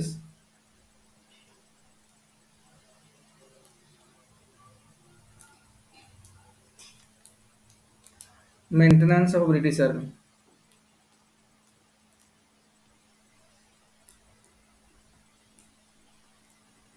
ବୁଝିହେଲା? ତ ଏଇଟା ହେବା ଦ୍ୱାରା କ'ଣ ନା ଏମାନେ କୌଣସି ବାହ୍ୟ ଶତ୍ରୁ କବଳରୁ ବା କିଛି ଫରେନ୍ ପାୱାର ଯଦି ଆମକୁ ମାନେ ଇନଭାଇଟ୍ କଲେ ଏ ବ୍ରିଟିଶ ତାଙ୍କୁ ରକ୍ଷା କରିବେ, ତାଙ୍କୁ ପ୍ରୋଟେକ୍ସନ ଦେବେ। କିନ୍ତୁ ତା ବଦଳରେ ତମକୁ ଏଇ ଜିନିଷ କରିବାକୁ ପଡ଼ିବ। ପ୍ରଥମ କଥା ହେଲା ଯେ ତମେ କ'ଣ ନିଜର ଗୋଟେ ରଖିବ, ତାଙ୍କର ନିଜର ଆର୍ମିକୁ ଡିଜଲ୍ଭ କରିବ, ବ୍ରିଟିଶ ଆର୍ମି ତମଠୁ ରହିବେ, ତାର ମେଣ୍ଟେନାନ୍ସ ସାଲାରୀ ଖର୍ଚ୍ଚ ଯାହା ଦେବ ସେଇଟା ତମେ କରିବ। ପ୍ରଥମ କଣ୍ଡିସନ ଏଇଟା। ସେକେଣ୍ଡ କଣ୍ଡିସନ ହେଲା କ'ଣ ଦେଖ, ଆରେ ଏଗୁଡ଼ାକ ମୁଁ ତମକୁ ଖାଲି କହିଦେବି ନା ଏଗୁଡ଼ା ଲେଖିବ? এটা ତ ସମସ୍ତେ ଜାଣିଛୁ ପ୍ରାୟ ନା। ସାର୍ ଆପଣ କହିଦିଅନ୍ତୁ ଆଚ୍ଛା ହଉ ଠିକ ହଉ ଠିକ ଅଛି କହିଦିଅନ୍ତୁ ହଉ ଠିକ ଅଛି। ତାପରେ ସେକେଣ୍ଡ ସାର୍ ଆପଣ କଣ୍ଡିସନ, ଲେଖନ୍ତୁନି ଖାଲି କହିଦିଅନ୍ତୁ। ହଁ କାରଣ ଏଗୁଡାକ ଏତେ ବି ଏଇଟା ତ ସମସ୍ତେ ପୁରା ଜାଣିଥିବ, ସ୍କୁଲ ଲେବୁଲ ତମେ ଜାଣିଛ ଏଗୁଡ଼ା ସବୁ। ସେକେଣ୍ଡ କଥା ହେଲା the Indian state that entered the subsidiary alliance with the Britisher could not enter into କ'ଣ any alliance with any other foreign power ହେଲା or cannot declare or war against any power। ଏଇଟା ତମେ କେବେ କରିପାରିବନି। ଯଦି କରିବ ତମେ କ'ଣ ବ୍ରିଟିଶ ମାନଙ୍କର ସବୁବେଳେ ହେଲ୍ପ ନବ ବା ବ୍ରିଟିଶ ମାନଙ୍କର ଅନୁମତି ନବ, ପରମିଶନ ନବ। ତାଙ୍କୁ ୱିଦାଉଟ୍ ପରମିଶନରେ ତମେ କୌଣସି ସହିତ ଫରେନ୍ ପାୱାର ସହିତ କୌଣସି ରିଲେସନ ରଖିବନି ହେଲା। ଆଉ ତମେ ଫରେନ୍ ନ୍ୟାସନାଲ୍ସକୁ ବି ତମେ ଏମ୍ପ୍ଲୟମେଣ୍ଟ ଦେଇପାରିବନି ତମ ରାଜ୍ୟରେ। କୌଣସି ଫରେନ୍ ନ୍ୟାସନାଲ୍ସକୁ, ଯେମିତିକି ଫ୍ରେଞ୍ଚ ହେଲେ, ପର୍ତ୍ତୁଗିଜ ହେଲେ କି ଅଲଗା କୌଣସି ଇଏ ହେଲେ, ବ୍ରିଟିଶରଙ୍କ ବିନା ଅଲଗା କୌଣସି ଫରେନର୍ସକୁ ତମେ କ'ଣ କରିପାରିବ, ତମେ ତ ଏମ୍ପ୍ଲୟମେଣ୍ଟ ଦେଇପାରିବନି ତମ ରାଜ୍ୟରେ। ତା ସହିତ ଜଣେ ବ୍ରିଟିଶ ରେସିଡେଣ୍ଟ କ'ଣ ରହିବେ ନା କୋର୍ଟରେ ନେଟିଭ ରୁଲର୍ସ, ତ ଯୋଉ ନେଟିଭ ରୁଲର ସବସିଡିଆରୀ ଆଲାଏନ୍ସରେ ସାଇନ୍ କରିବେ, ତାଙ୍କ ଦରବାରରେ ବା ତାଙ୍କ କ୍ୟାପିଟାଲରେ ଜଣେ କ'ଣ ରହିବେ, ରେସିଡେଣ୍ଟ ରହିବେ, ବ୍ରିଟିଶ ରେସିଡେଣ୍ଟ ଜଣେ ରହିବେ, ତଦାରଖ କରିବା ପାଇଁ ଏମାନେ ଆମ ସବସିଡିଆରୀ ଆଲାଏନ୍ସ ଠିକ୍ ମାନୁଛନ୍ତି ନା ମାନୁନାହାନ୍ତି ବୋଲି। ତାପରେ କ'ଣ ହେଲା ନା ଦେଖ, ଏସବୁ ଗଲା କଣ୍ଡିସନ ଗୁଡ଼ାକ ମୁଁ କ'ଣ କହିଦେଲି। ମେନ୍ କଥା ହେଲା ଦେଖ, ପ୍ରଥମ କଣ୍ଡିସନ ତ ଜାଣିଲ, ପ୍ରଥମ କଣ୍ଡିସନ କ'ଣ, ସେକେଣ୍ଡ କଣ୍ଡିସନ କ'ଣ, ଥାର୍ଡ କଣ୍ଡିସନ କ'ଣ, ଫୋର୍ଥ କଣ୍ଡିସନ କ'ଣ। ତାପରେ ଦେଖିବା ଇମ୍ପାକ୍ଟ ଅଫ୍ ସବସିଡିଆରୀ ଆଲାଏନ୍ସର କ'ଣ ହେଲା। ଇମ୍ପାକ୍ଟ ଅଫ୍ ସବସିଡିଆରୀ ଆଲାଏନ୍ସ କ'ଣ ହେଲା ନା ଇଣ୍ଡିଆନ୍ ଷ୍ଟେଟ୍ସ ଗୁଡ଼ାକ କ'ଣ କଲେ, loss the right of self defence. ଆଉ ନିଜର ଯଦି ତମର ଆର୍ମି ନାହିଁ, ତମେ ବ୍ରିଟିଶ ମାନଙ୍କଠୁ ଆର୍ମି ଆଣିକି ରଖିଛ, ତମମାନଙ୍କର ବ୍ରିଟିଶ ମାନେ ତମ ପ୍ରତି କିଛି ଇଏ କଲେ ତମେ କ'ଣ କରିବ? ସେମାନଙ୍କର ସୈନ୍ୟ ତ ତମେ ଆଣିକି ରଖିଛ, ତ ନିଜର ସୈନ୍ୟ କିଛି ନାହିଁ। ତେଣୁ ସେଲ୍ଫ ଡିଫେନ୍ସର ଯୋଉ କଣ୍ଟ୍ରୋଲଟା ମାନେ ସବୁବେଳେ ଗୋଟେ କ'ଣ, ଗୋଟେ ଯୋଉ ଭେସେଲ ଷ୍ଟେଟ୍ ହିସାବରେ ରହିଲେ, ଜଣଙ୍କର ବସତା ସ୍ୱୀକାର କରିକି ଯେମିତି ରହିବା କଥା ସେମିତି ରହିଲେ, ନିଜର ଗୋଟେ ସେଲ୍ଫ ରେସପେକ୍ଟ ଛଡ଼ା ସେଲ୍ଫ ଡିଫେନ୍ସର କୌଣସି ଜିନିଷ ରହିଲାନି। They lose the right of self defence. ତାପରେ କ'ଣ, they lose the right to maintain diplomatic relations. ତମେ ଯଦି ତାଙ୍କର ବିନା ଅନୁମତିରେ କାହା ସହିତ ସମ୍ପର୍କ ରଖିପାରିବନି, ଫରେନ୍ ରିଲେସନ କିଛି ଏଷ୍ଟାବ୍ଲିଶ କରିପାରିବନି, that means you are losing your diplomatic relations. ତା ସହିତ ଫରେନ୍ ଏକ୍ସପର୍ଟସ ମାନଙ୍କୁ ତମକୁ ମନେକର କୌଣସି ଆର୍ମିକୁ ମଡର୍ଣ୍ଣାଇଜ କରିବାର ଅଛି କି ଅଲଗା କିଛି, ୟୁ ନିଡ୍ ଫରେନ୍ ଏକ୍ସପର୍ଟିଜ ଦରକାର, ତମକୁ ଫରେନ୍ ଲୋକଙ୍କର ଏକ୍ସପର୍ଟିଜ ଦରକାର, ତମେ ଏମ୍ପ୍ଲୟମେଣ୍ଟ ତାଙ୍କୁ ଦେଇପାରିବନି ନିଜ ଷ୍ଟେଟରେ, କାରଣ ଏଇଟା ବି କଣ୍ଡିସନ୍ସ ଅଛି ଗୋଟେ। ତ ସେମାନେ କ'ଣ କଲେ ନା they lose the right of employing foreign expertise. ତାପରେ ଏଇଟା ହେବା ଦ୍ୱାରା କ'ଣ ହେଲା, କିନ୍ତୁ ବ୍ରିଟିଶ ମାନଙ୍କୁ ବହୁତ ଲାଭ ହେଲା। ବ୍ରିଟିଶ ମାନେ ଏକ୍ସପାଣ୍ଡ ଦେଲେ through out the Indian territory subsidiary alliance, ମାନେ ଚାରିଆଡ଼େ ସବୁ ଯୋଉ ଷ୍ଟେଟ୍ ତାଙ୍କର ସବସିଡିଆରୀ ଆଲାଏନ୍ସରେ ସାଇନ୍ କଲେ, ସେଇ ତାଙ୍କର ଆର୍ମି ରହିଲେ, ସେଇଠି ତାଙ୍କର ରେସିଡେଣ୍ଟ ବି ରହିଲେ। ତେଣୁ ବିନା ପଇସା ଖର୍ଚ୍ଚ କରିକି ବି, ବିନା କ'ଣ ୱାର କରିକି ତାଙ୍କର ଇନଫ୍ଲୁଏନ୍ସ ପୁରା ଥ୍ରୁ ଆଉଟ୍ ଇଣ୍ଡିଆରେ ବଢ଼ି ଚାଲିଲା। ଯୋଉ ଷ୍ଟେଟ୍ ମାନେ ତାଙ୍କର ସବସିଡିଆରୀ ଆଲାଏନ୍ସ ସାଇନ୍ କଲେ ତ ବଢ଼ି ଚାଲିଲା ସେଇଠି। ତେଣୁ ସବସିଡିଆରୀ ଆଲାଏନ୍ସ କ'ଣ କରିବା, increase the power and resources of Britishers ହେଲା, ପାୱାର ବି ଇନକ୍ରିଜ କଲା। ତାପରେ କ'ଣ, ପଲିଟିକାଲ ପାୱାର ଏବଂ ଅଦର ୟୁରୋପିଆନ ପାୱାର ମାନଙ୍କର ଇନଫ୍ଲୁଏନ୍ସକୁ ସେମାନେ କ'ଣ କନସିଡରେବଲି ମିନିମାଇଜ କରିଦେଲେ, କାରଣ ସବସିଡିଆରୀ ଆଲାଏନ୍ସ ମାଧ୍ୟମରେ ଅଲଗା କୌଣସି ଫରେନ୍ ପାୱାର ସହିତ ନେଟିଭ ଷ୍ଟେଟ୍ ମାନେ କ'ଣ କରିବେ, ସମ୍ପର୍କ ରଖିପାରିବେନି without the permission of Britishers. ତେଣୁ ଏଇସବୁ ହେବା ଦ୍ୱାରା କ'ଣ ହେଲା ନା ସେମାନଙ୍କର ପାୱାର, ବ୍ରିଟିଶ ପାୱାର ତ ଷ୍ଟ୍ରଙ୍ଗ ହୋଲ୍ଡ ହେଲା, ଷ୍ଟ୍ରେଙ୍ଗେନିଂ ହେଲା ଡେ ବାଇ ଡେ। ବଟ୍ କ'ଣ ହେଲା ନା ଅଲଗା ନେଟିଭ ଷ୍ଟେଟ୍ ଗୁଡ଼ାକ ତାଙ୍କର ମାନେ ଅଲଗା ଫରେନ୍ ପାୱାର ଯେମିତି ଫ୍ରେଞ୍ଚ ହେଲେ, ପର୍ତ୍ତୁଗିଜ ହେଲେ, ଡଚ୍ ହେଲେ, ଏମାନଙ୍କର କ'ଣ ହୋଲ୍ଡ ଆସ୍ତେ ଆସ୍ତେ କମିବାକୁ ଲାଗିଲା, କନସିଡରେବଲ ଏମାନଙ୍କର ଇନଫ୍ଲୁଏନ୍ସ କମିଗଲା ପୁରା। ତେଣୁ ଏଇଟା ଗୋଟେ ମାଷ୍ଟର ଷ୍ଟ୍ରୋକ୍ ସେମାନେ ଖେଳିଲେ କୋଉଠି, ଡକ୍ଟ୍ରିନ୍ ଅଫ୍ ସବସିଡିଆରୀ ଆଲାଏନ୍ସ ମାଧ୍ୟମରେ। ତାପରେ ଆମେ ଦେଖିବା ଡକ୍ଟ୍ରିନ୍ ଅଫ୍ ଲାପ୍ସ ହେଲା। ତାପରେ ଦେଖିବା doctrine of lapse.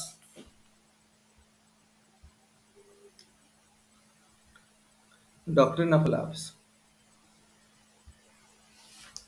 Doctrine of lapse, doctrine of lapse जोटा ओडिया रे कुहा राजस्वत लोप नीति है।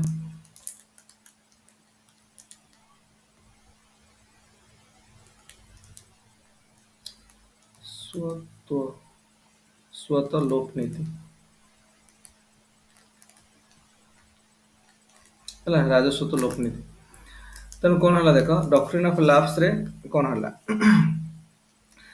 तो डॉक्ट्रिन ऑफ लैप्स की स्टार्ट करथिले किए लॉर्ड डेलहाउसी है। लॉर्ड डेलहाउसी लिखि दे पारो एठी लॉर्ड डेलहाउसी स्टार्टेड राजस्वत लोप नीति by doctrine of lapse.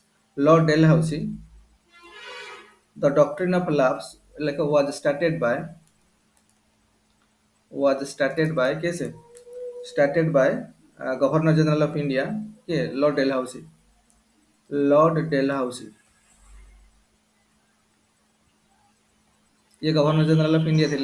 Sir आपण डाकी दियंतु खाली हाँ मु लिखुन लिखुन गोटा खाली लिखुची governor general of India, governor general of India from 1848 रु 1848 रु 1856 है। तो ये थिले कौन सा ना डॉक्ट्रिन ऑफ लैप्स रो आंग जो थिला ये थिले गवर्नर जनरल ऑफ इंडिया 1848 रु 1856 बुझिला। तो लॉर्ड डेलहाउसी केम टू जेते आसिले देखो मैं कहि चलछि ता जोटा इंपोर्टेंट लिखो टिके लिखि दउथा प्रीलिम पाई। तो एमाने कोन कहले ताले डॉक्ट्रिन ऑफ लैप्स कोन राजस्व लोक नीति कोन डॉक्ट्रिन ऑफ लैप्स कोन सेतेले लॉर्ड डेलहाउसी जेते इंडिया को आसिले गवर्नर जनरल हेले जेते आसिकी तो देखिले जे तीन टाइप रो princely state in India exist करूछि।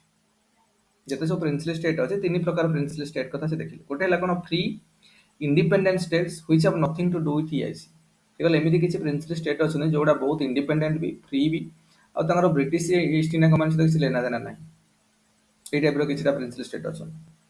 Second रे से देखिले जोटा कहले बोला फ्री इंडिपेंडेंट स्टेट्स हला जोनगर ईआईसी सहित कोनोसी लेना देना नाही।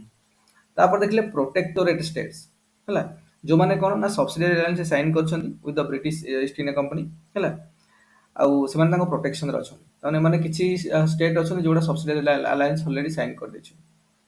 ई टाइप रो किछि स्टेट अछि आउ किछि देखिले जे डिपेंडेंट स्टेट्स हला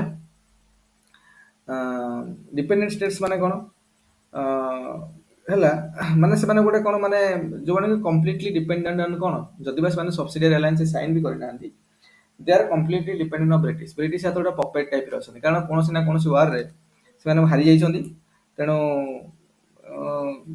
तेणु से माने कोन बर्तन ए जो कैटेगरी रो स्टेट अछन से माने like J puppet in the hands of the British. तेणु ये कोन करले जे डॉक्ट्रिन ऑफ लैप्स जो कौन हला का अप्लाई हला कोठी ना applied only to the protectorate and dependent states कोन पाई ना जो स्टेट गुडा अच्छी सेटा जदि बा जने डॉक्ट्रिन ऑफ लैप्स माध्यम रे माने कोन ब्रिटिश मानक सहित बांधी की अछि बा डिपेंडेंट स्टेट्स हेकी अछि सेउडा तो ब्रिटिश मानकर तो पूरा सेउडा मिसी जायनी ना they are protectorate state they are dependent states किंतु से मानक एबी भी प्रिंसिपल स्टेट हिसाब रे अछन। तेणु डॉक्ट्रिन ऑफ लैप्स कोन करा हला ई मानक ऊपर अप्लाई करा हला जोड़ा फ्री इंडिपेंडेंट तांका पर नुह जो माने प्रोटेक्टोरेट स्टेट जो माने सब्सिडियरी अलायंस माध्यम रे अलाइड हेक अछंती किंबा जोड़े डिपेंडेंट स्टेट्स कंप्लीटली ब्रिटिश मानकर ऊपर डिपेंड करके अछंती कारण कोनोसी कोनोसी वार रे से आगु हारि जाइथिले तेणु now they are completely under the कोन कंट्रोल ऑफ ब्रिटिशर्स हला। तेणु तांकर सब गोटे पपेट टाइप रो तांकर जे भी नवाब भी से स्टेट रो प्रिंसिपल स्टेट रो से माने now in the like a puppet in the British hand Britishers मानकर हाथ गोटे पपेट टाइप रो अछंती। तेणु से मानन को ए जो दी प्रकार इंडिपेंडेंट और फ्री स्टेट्स लागिला ओनली डिपेंडेंट स्टेट्स बा जो प्रोटेक्टोरेट स्टेट्स माने जोन को माने प्रोटेक्शन दउछनी तो थ्रू सब्सिडियरी अलायंस सेही स्टेट गुडा का राजस्व लोप नीति लागिला हला। कोन ताल राजस्व लोप नीति रे कोन हला त माने देखो जो तीन प्रकार स्टेट कथा को हला हम कहली आज देखिले जोटा फ्री और इंडिपेंडेंट स्टेट जो मानकर ब्रिटिश ईस्ट इंडिया कंपनी से कोनोसी लेना देना नाही तांको प्रति डॉक्ट्रिन ऑफ लैप्स लागिला। डॉक्ट्रिन ऑफ लैप्स केवल एई दी जन ऊपर लागिला प्रोटेक्टोरेट स्टेट आउ का परे आउ जो डिपेंडेंट स्टेट ए दी प्रकार जो प्रिंसिपल स्टेट ला तांको पर मान लगेले। सी कौन कहले जे जो राजा मानकर did not have any children तो जानि जोटा राजा जहार निजर कोनोसी लीगल हेयर नथिबो सेगुडा सब ऑटोमेटिक ब्रिटिश मानक पाक पड़ो सेटा तो नीति ना ସେଟା ତ ନିୟମ ଥିଲା ଯେ ଯଦି କୌଣସି ପର୍ଟିକୁଲାର ପ୍ରିନ୍ସଲି ଷ୍ଟେଟ୍‌ଙ୍କର ନିଜର କ'ଣ ଲିଗାଲ୍ ଉତ୍ତରାଧିକାରୀ ନାହାନ୍ତି, ଲିଗାଲ୍ ଉତ୍ତରାଧିକାରୀ ନାହାନ୍ତି ମାନେ that particular state will be merged to British territory. ଏଇଟା ଥିଲା ଡକ୍ଟ୍ରିନ୍ ଅଫ୍ ଲାପ୍ସ। ତେଣୁ ସେ କହିଲେ king who did not have any children at that time the king used to adopt a son for his ruler। ଏଇଟା ଆମର ଥିଲା ନା, ଆମର କ'ଣ କଣ୍ଡିସନ ଥିଲା, ମନେକର ଯୋଉ ରାଜାଙ୍କର କେହି ଲିଗାଲ ଉତ୍ତରାଧିକାରୀ ନାହାନ୍ତି, ହି ନିଡ୍ ଟୁ ଆଡପ୍ଟ ସମୱାନ୍ ହେଲା। ତ ଇନ୍ ଫ୍ୟୁଚର ସେ କହିଲେ ଯେ ଆଡପ୍ଟେଡ୍ ସନ୍ ମାନଙ୍କର କ'ଣ take over the thrown.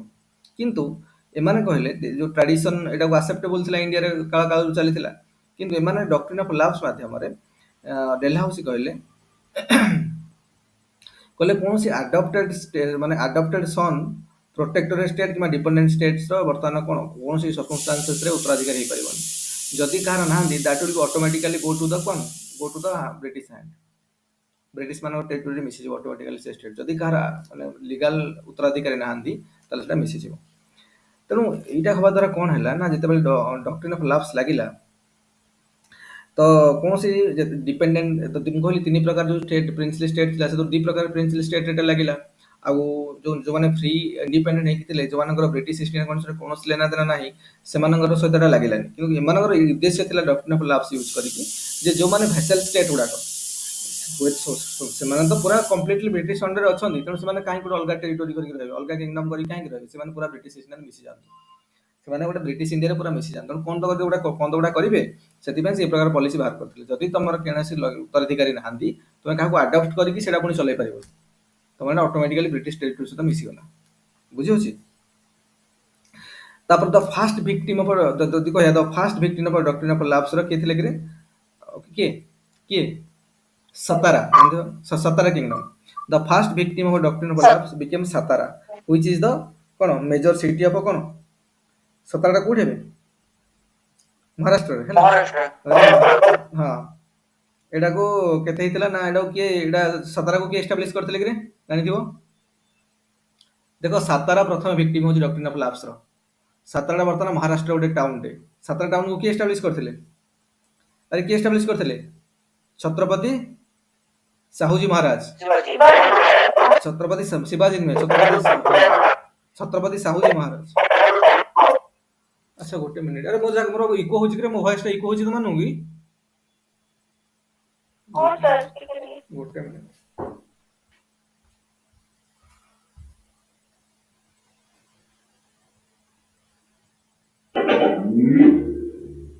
Bluetooth mode. Connected.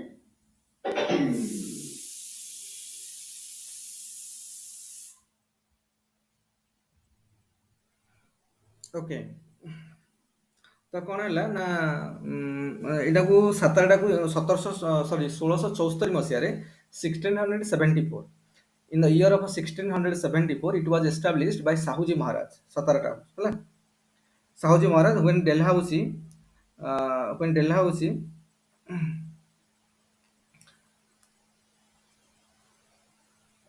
ଯେତେବେଳେ ଡେଲହାଉସି ଏଟାକୁ ଡକ୍ଟ୍ରିନ୍ ଅଫ୍ ଲାପ୍ସ ମାଧ୍ୟମରେ ମାନେ ଦଖଲ କଲେ, ସେତେବେଳେ ଇଟ୍ ୱାଜ ରୁଲ୍ଡ ବାଇ ସାହାଜୀ ରାଜେ ଭୋସଲେ। ଲେଖି ଦେଇପାର, ସାହାଜୀ ରାଜେ ଭୋସଲେ। ଆରେ ଏଟା ଲେଖି ଦେଇପାର, ଲେଖ the first victim of doctrine of lapse became Satara.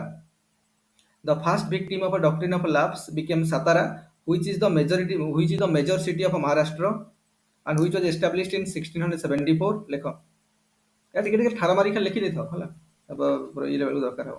The first victim of doctrine of lapse became Satara which is the major city of Maharashtra ହେଲା। ତାପରେ ଲେଖ it was established in 1674 by Chhatrapati Sahuji Maharaj, Chhatrapati Sahuji Maharaj. Chhatrapati Sahuji Maharaj.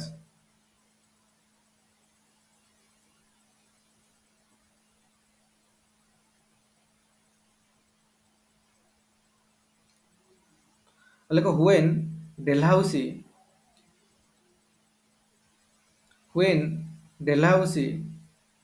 usurped it, ମାନେ when Dalhousie ମାନେ କ'ଣ କହିବା, captured it under doctrine of lapse। when Dalhousie captured it under doctrine of lapse it was ruled by Sahaji Raje Bhosle. ସେତେବେଳେ କିଏ ଥିଲେ? ସାହାଜୀ ରାଜେ ଭୋସଲେ। ସାତାରା ରାଜା ଥିଲେ ସାହାଜୀ ରାଜେ ଭୋସଲେ। ସାହାଜୀ ରାଜେ ଭୋସଲେ ସ୍ପେଲିଂ ଜାଣିପାରୁଛ ତ? ସାହାଜୀ ରାଜେ ଭୋସଲେ। ସାହାଜୀ ସାହାଜୀ ରାଜେ ଭୋସଲେ। ସାହାଜୀ ରାଜେ ଭୋସଲେ ହେଲା। ସାହାଜୀ ରାଜେ ଭୋସଲେ। ମାନେ ସାହାଜୀ ରାଜେ ଭୋସଲେଙ୍କର କୌଣସି ଲିଗାଲ उत्तराधिकारी बा लीगल कौन से माने नहीं तार कहीं चिल्ड्रेन नथिले so he adopted a child after कौन 48 रे जेतेबेला डेथ हे गला शहाजी महाराज डेथ हे गला के 1848 रे 1848 रे जेतेबेला डेथ हे गला आंको परी चाहुतले कोन अडॉप्टेड सन को कोन करिया पई राजगाय दवा पई थ्रोन रे बसिया पई किंतु एटा डेलाउसी करे देले डेलाउसी तांकर कहले जेहेतु उत्तराधिकारी के नाहंती के छुआ no children had no children जेतु नाहंती तनो it will be automatically come under कोन ब्रिटिश टेरिटरी।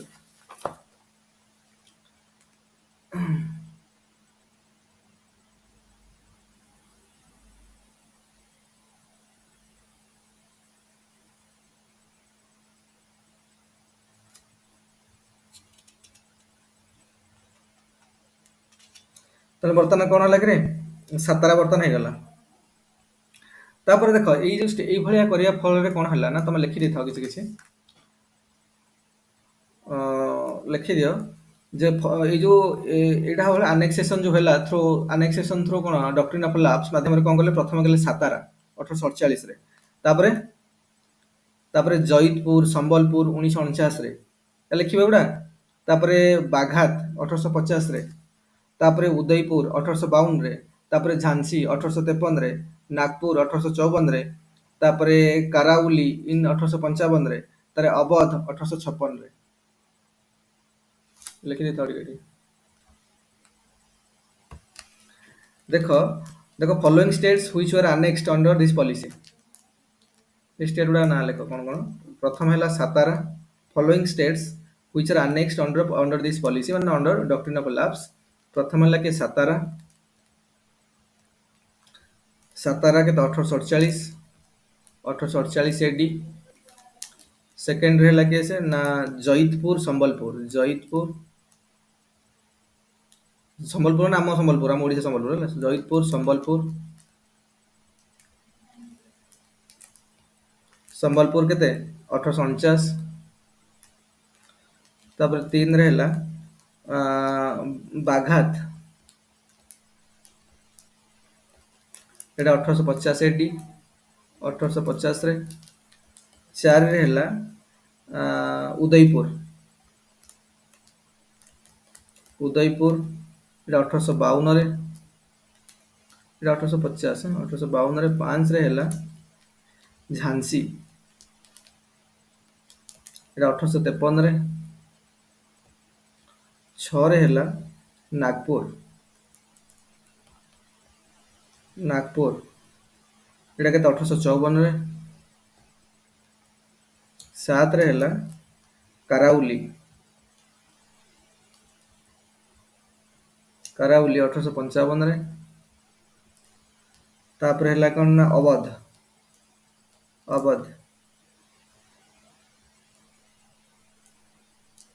1856 रे 1856 एडी रे बुझेला 1856 पर कोन डेलहाउसी चली गले कोठी लंदन को ना सरी गला तो डेलहाउसी लंदन पळे गले तो प्राय यही स्टेट गुडा को सब डॉक्ट्रिन ऑफ लैप्स माध्यम रे ब्रिटिश टेरिटरी सहित मिस जायतिला डॉक्ट्रिन ऑफ लैप्स माध्यम रे तापर Dalhousie return to India in 1856 चली गले तापर कोन हला कुहा जाउची जे 1857 रो जो वार हैला ता पछर गोटे मेजर रीजन भी एटा थिला डॉक्ट्रिन ऑफ लैप्स कारण जो राजा माने तांग राज्य हरैले तांगर उत्तराधिकारी तांगर अडॉप्टेड सन माने जो उत्तराधिकारी थिले बा जो माने चाहु नथिले तांगर जे माने एटा ब्रिटिश माने तो मिसी जाउ बोली से माने प्रबल टेंशन रे थिले सो जो 1857 वार हैला एटा गोटे मेजर एटा गोटे रीजन थिला जे प्रिंसली स्टेटमेंट जो जॉइन करथिला एटा भी गोटे मेजर रीजन थिला 1857 वार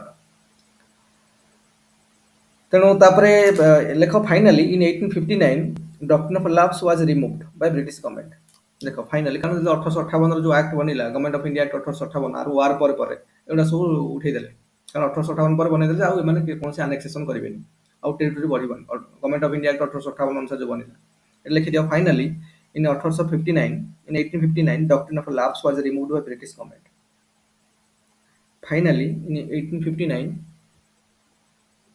finally in 1859 doctrine of lapse was removed by british government ହେଲା तो बर्तमान हम देखो हम आसीबा 1857 वार को बर्तमान पळे आसीबा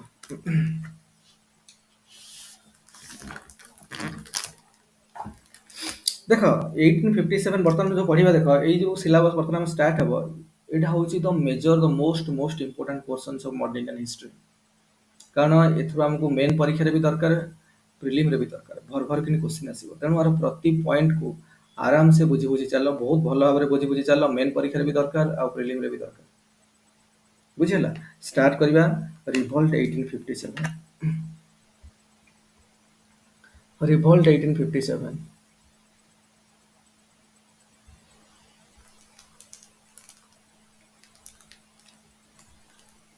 रिवोल्ट 1857 रिवोल्ट 1857 हैला तो कौन हैला देखो तो प्रथम में देखिबा टाइमलाइन देखिबा कौन तो इंग्लिश लोक माने आसिले केतरा गिरे आसिले केबे इंडिया रासी पहुंचले केबे अरे इंडिया रासी केबे पहुंचले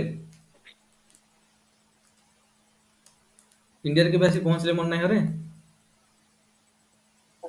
1600 रे तार कंपनी बनिला 1600 रे आसी पहुंची ना 1600 रे तांको कंपनी बनिला 1608 रे आसी इंडिया रे पहुंचले अच्छा सूरत रे से माने फास्ट फैक्ट्री करले कोन तारगो तो असले से माने 1608 से फैक्ट्री करले सूरत रे फास्ट फैक्ट्री हां से आसी तो माने विधिवत भाव 16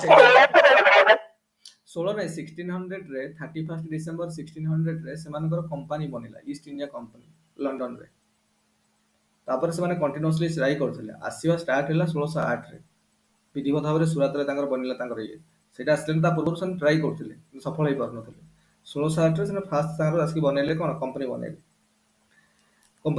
फास्ट आसी तांकर सूरत रे तांकर एस्टैब्लिशमेंट बनेले तांकर फैक्ट्री बा तांकर जो कोन सेटा कोने तांकर ट्रेडिंग सेंटर बनेलानी प्रथम सूरत रे 1608 रे किंतु एमिति हो हो ता प्रथम से माने गोटे कोन ट्रेडिंग कंपनी ही थिला प्रथम एमान गोटे ट्रेडिंग कंपनी थिले मेन मेन इंटेंशन थिला जे हम कोन करिवो बिजनेस करबा ट्रेड करबा कमर्स ए एक्टिविटीज थिला किंतु घटना घटला 1757 रे मेजर इंसिडेंट 1757 रे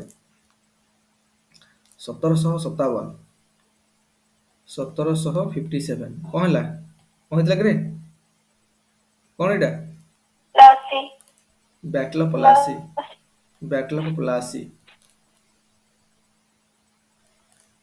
आ पर कोन हला 1757 युद्ध हबा हमर के 1857 18 ए जो 100 वर्ष भितरे ए जो 100 वर्ष भितरे ब्रिटिश रा पॉलिटिकल पावर माने policy of British East India company एठी कोन ये गोटे ट्रेडिंग आगुरु थला खाली ट्रेडिंग आ पूर्व थला खाली ट्रेडिंग किंतु आ पर trading with political power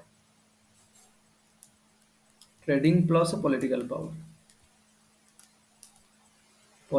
power बुझिला तो ए समय ए जो 100 वर्ष भितर ए मानकर एबला किंतु ए 100 वर्ष भितर एमा जो पॉलिसी रहिला ए भलिया माने कले माने policy of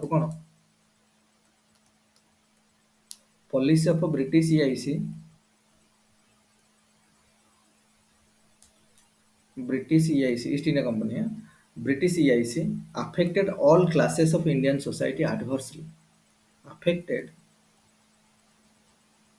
all classes of Indian community by all classes of Indian society adversely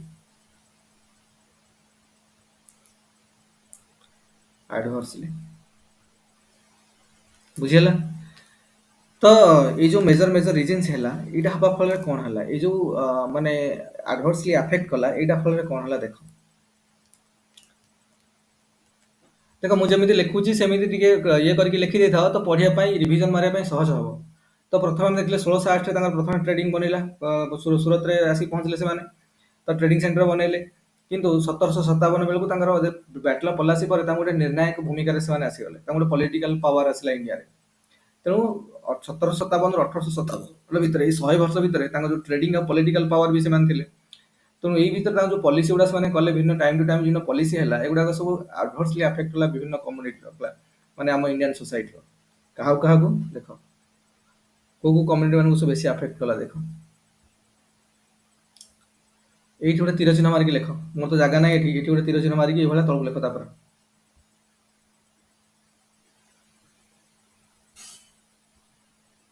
କାହାକୁ କାହାକୁ ଆଫେକ୍ଟ କଲା ଦେଖ, ଏମାନେ କାହାକୁ କାହାକୁ ଆଫେକ୍ଟ କଲା ନା ରୁଲର୍ସ ଅଫ ଇଣ୍ଡିଆନ ଷ୍ଟେଟ୍ସ ବା ପ୍ରିନ୍ସଲି ଷ୍ଟେଟ୍, ଯୋଉ କାହାକୁ ଆଫେକ୍ଟ କଲା, ରୁଲର୍ସ ଅଫ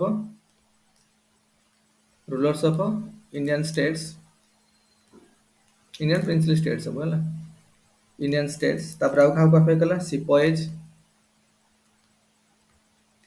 ସିପାହୀ ମାନଙ୍କୁ ବି ହେଲା, ସିପଏଜ। ତାପରେ ଆଉ କାହାକୁ ଆଫେକ୍ଟ କଲା, ଜମିଦାର।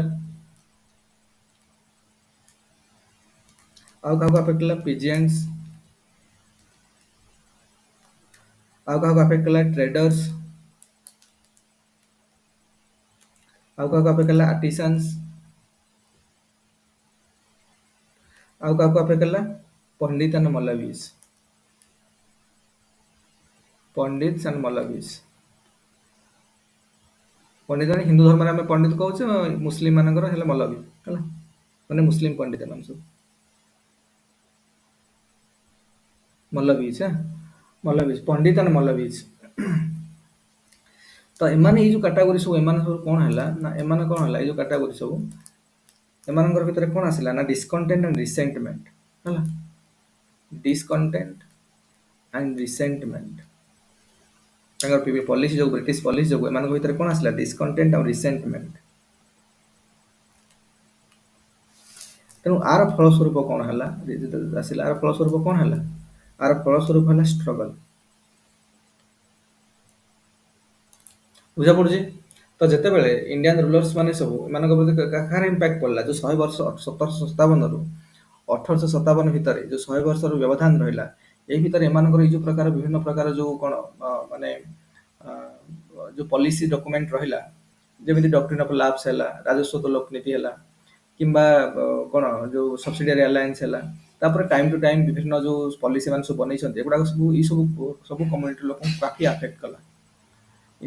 ଇଣ୍ଡିଆନ ଷ୍ଟେଟ୍ର ପ୍ରିନ୍ସଲି ଷ୍ଟେଟ୍ର ରୁଲର୍ସ ମାନେ ହୁଅନ୍ତୁ, ସିପାହୀ ମାନେ ହୁଅନ୍ତୁ, ଜମିଦାର ମାନେ ହୁଅନ୍ତୁ, କୃଷକ ମାନେ ହୁଅନ୍ତୁ, ଟ୍ରେଡର୍ସ ମାନେ ହୁଅନ୍ତୁ, ଆର୍ଟିସାନ୍ସ ମାନେ ହୁଅନ୍ତୁ, ବିଭିନ୍ନ ପୂଜା ପର୍ବ କରୁଥିବା ପଣ୍ଡିତ ମୌଳବୀ, ଏମାନଙ୍କ କଥା ହଉ, ସମସ୍ତେ ବହୁତ ଆଫେକ୍ଟେଡ ହେଲେ।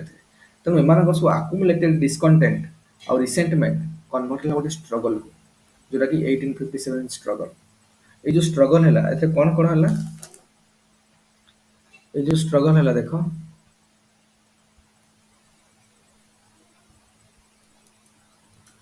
ଏଇ ଯୋଉ ଷ୍ଟ୍ରଗଲ ହେଲା,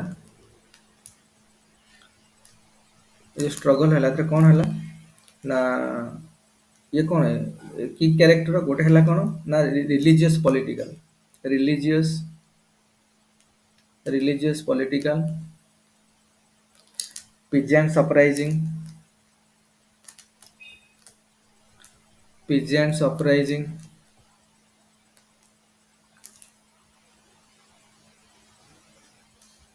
ହେଲା, ପିଜିଆଣ୍ଟସ ଅପରାଇଜିଂ।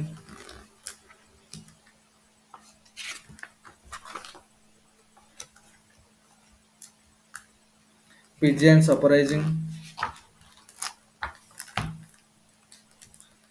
ତାପରେ କଣ, ପିଜିଆଣ୍ଟସ ଅପରାଇଜିଂ, ତାପରେ ଟ୍ରାଇବାଲ ଅପରାଇଜିଂ, ଟ୍ରାଇବାଲ ମାନେ ବି ତ ଆଫେକ୍ଟେଡ ହେଲେ, ଟ୍ରାଇବାଲ ଅପରାଇଜିଂ, ଟ୍ରାଇବାଲ ଅପରାଇଜିଂ। ତାପରେ ସିଭିଲିଆନ ରିବେଲିୟନ, ସିଭିଲିଆନ ମାନଙ୍କର ବି ସବୁ କାଟାଗୋରୀ ଲୋକମାନେ ତ କଣ, ସିଭିଲିଆନ ଅପରାଇଜିଂ, ରିବେଲିୟନ, ବୁଝିଲା?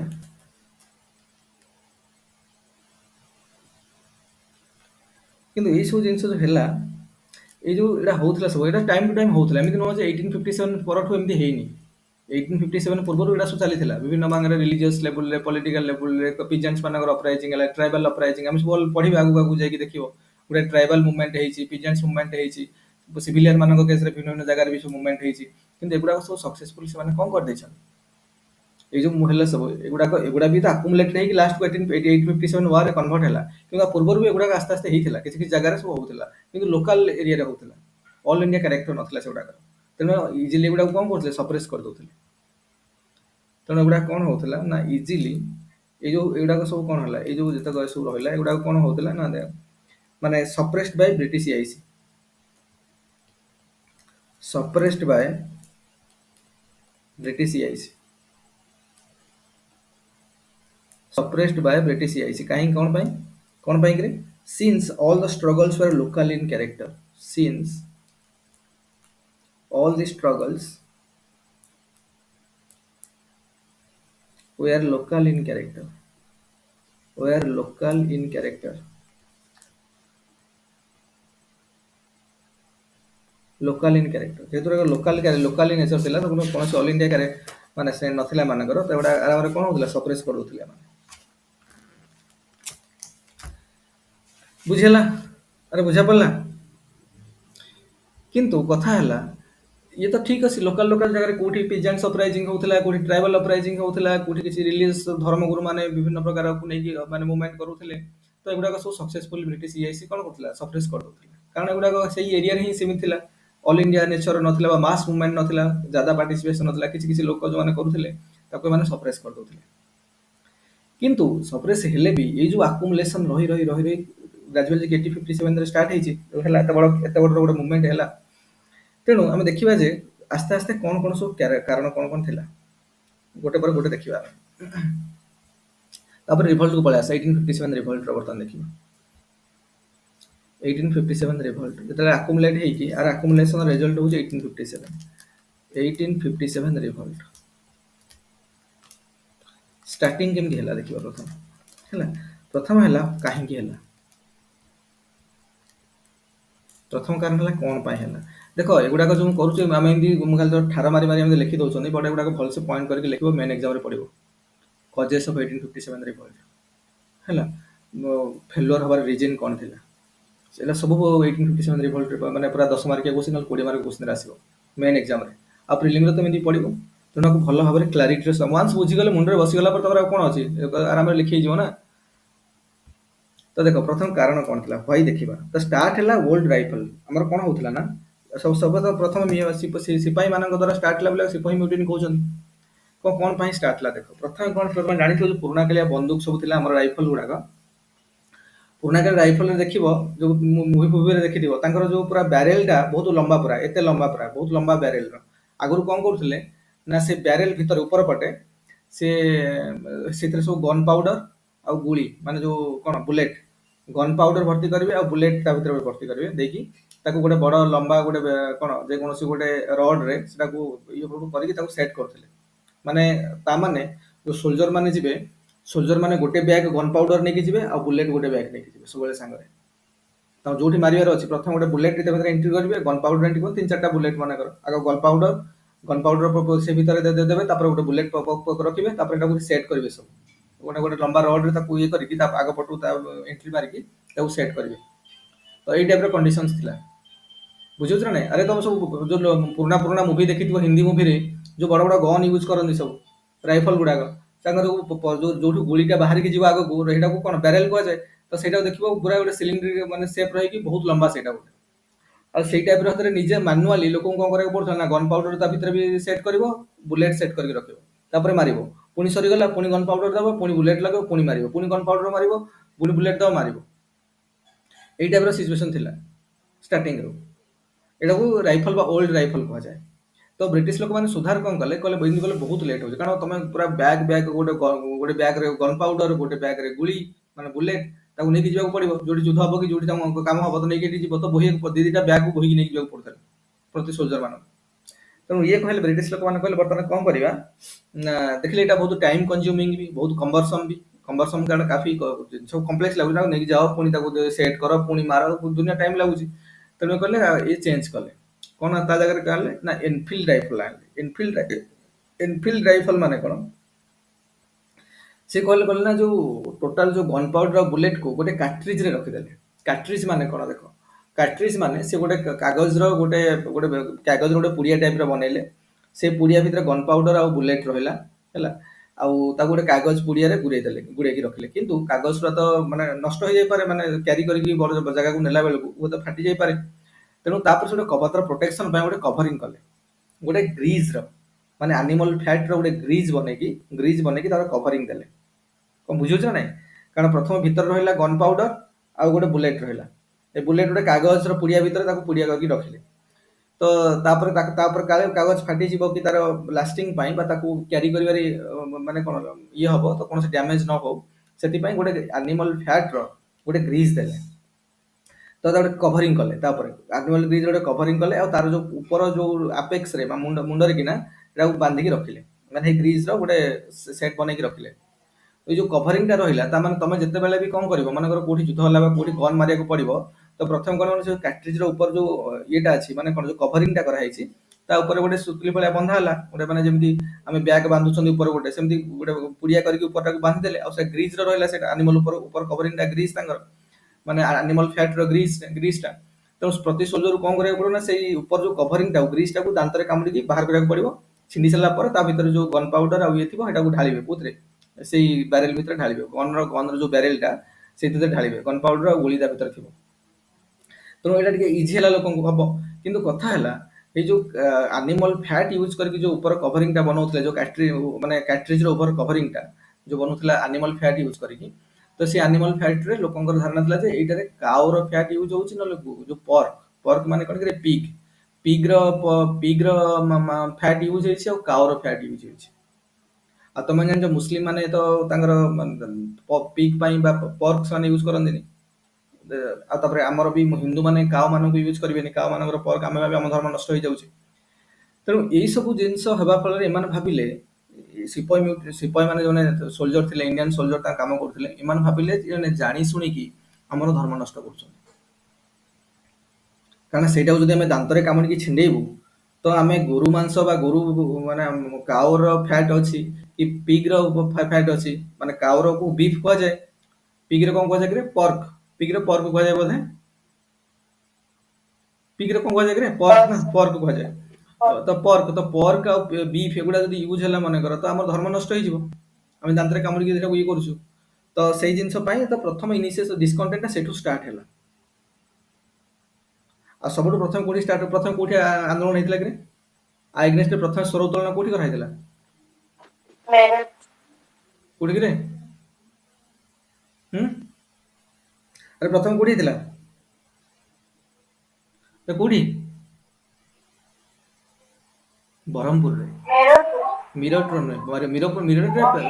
रे स्ट्रगल स्टार्ट हैला प्रोटेस्ट स्टार्ट हैला किंतु ये जो प्रोटेस्ट स्टार्ट हैला आ जोड़ा कि अलगा मु तुमको कहबी तो एटा प्रथम बरहमपुर रे स्टार्ट हैला हम ओडिसा बरहमपुर रे स्टार्ट हैला किंतु काहे एटा बरहमपुर न कहि कि मिरट काहे कुहा होची परीक्षा रे पड़िबो एई 1857 रो स्ट्रगल बा रिवोल्ट कोटू स्टार्ट हैला हम कहू मिरट रो स्टार्ट हैला काहे कि कारण एगुडा जो बरहमपुर रे स्टार्ट हैला माने सप्रेस कर देथिले आपरे बाराकपुर रे स्टार्ट हैतला वेस्ट बंगाल रो बाराकपुर रे भी स्टार्ट हैतला ओडिसा रो बरहमपुर रे स्टार्ट हैला वेस्ट बंगाल रो बाराकपुर रे स्टार्ट हैला किंतु एगुडा को सप्रेस कर देथिले ब्रिटिश सरकार ब्रिटिश गवर्नमेंट किंतु फर्स्ट टाइम जो मिरट रे स्टार्ट हैला एटा स्प्रेड कला दिल्ली को अलग अलग जगह को स्प्रेड कला सेति पय लोक माने कहउछन एटा विधिवत भाबरे स्टार्ट हेछि मिरट रो बोली किंतु देखि प्रोटेस्ट देखिबा प्रथम प्रोटेस्ट कोठ आरंभ हैतला बरहमपुर ओडिसा रो बरहमपुर रो स्टार्ट हैतला बाराकपुर रे भी स्टार्ट हैतला बरहमपुर तो मंगल पांडे नामक जने थिबे जने ता एग्नेस्ट प्रोटेस्ट करिकि से जने ब्रिटिश ऑफिसर को कोन गुली करके मार देथिले सेठी ताको मंगल पांडे फांसी नथला सेति पय मंगल पांडे मूवी देखि नथि मंगल पांडे रे फांसी दिया गला सेति पय तेणु इडा सब घटना घटितला किंतु मिरट रे काहे को आउची ना मिरट रे तो स्टार्ट हैला मिरट रे भी स्टार्ट बरहमपुर रे स्टार्ट हैतला बाराकपुर रे स्टार्ट हैला मिरट रे भी स्टार्ट हैला किंतु मिरट रे तो स्टार्ट हैला एटा स्प्रेड कला चारियाडे सेति पय को जाउची विधिवत भाबरे मिरट रो स्टार्ट हेछि बोली बट रियलिटी रे हम देखिबा प्रोटेस्ट प्रथम हेतला बरहमपुर रे ओडिसा रा बरहमपुर रे बुझिला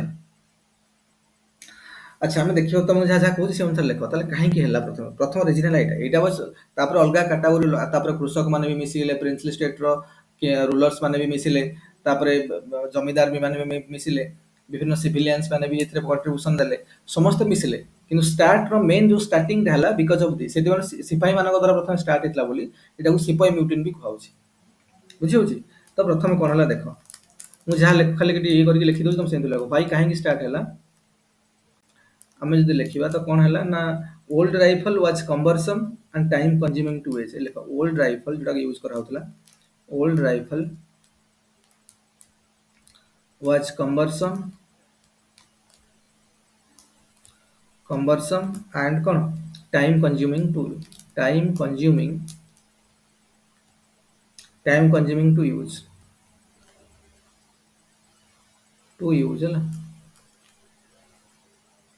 है तो कौन है ना एमाने कौन कले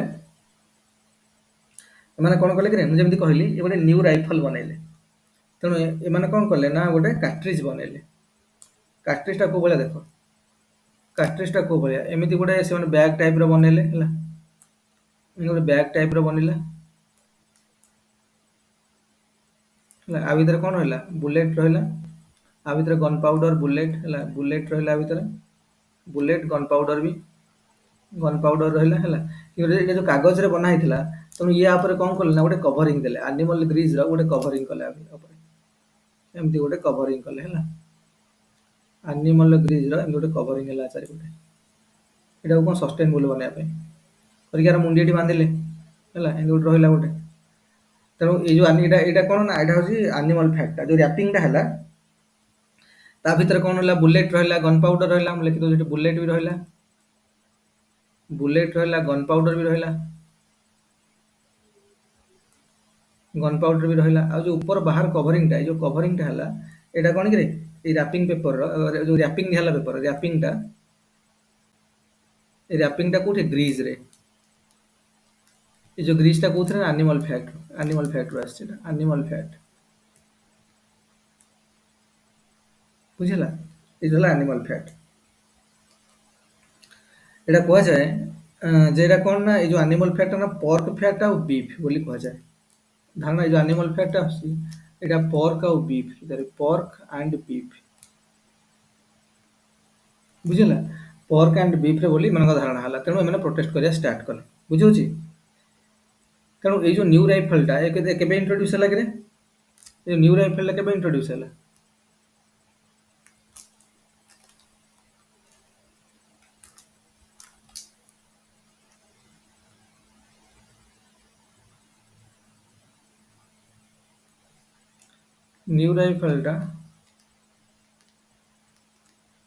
নিউ राइफल केबे इंट्रोड्यूस हला new rifle was introduced in 1857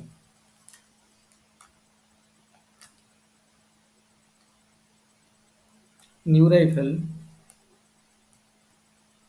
was introduced in 1857 है 1857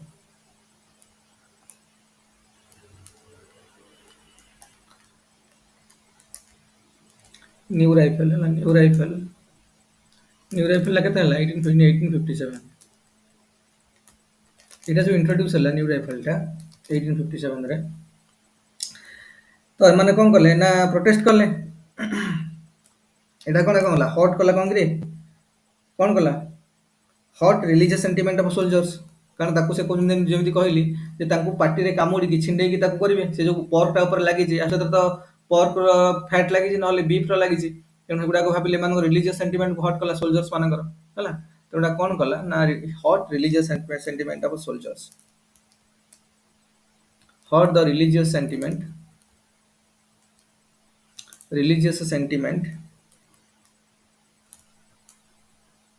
ऑफ कौन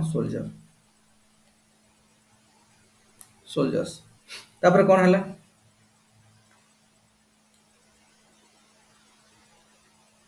तो कोठी कोठी हला ए जो रिलीजियस सेंटिमेंट को हॉट कला को जगह मेजर जगह कोठी आरंभ होला देखो प्रथम बरहमपुर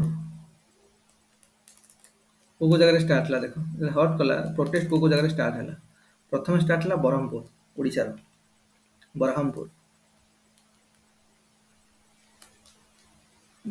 एटा कोन थिला एटा थिला तांगर 19th नेटिव इन्फेंट्री एटा हो 19th नेटिव इन्फेंट्री हला तापर आउ कोठी स्टार्ट हला एक रे बरहमपुर रे स्टार्ट हला तापर गोटे स्टार्ट हला कोठी बाराकपुर टा कोठी रे एटा ओडिसा एटा West Bengal Barrackpore Barrackpore, BA spelling इनके BARRA बाराकपुर। बाराकपुर रे स्टार्ट हैला एटा कोन 34th native infantry 34th 34th native infantry.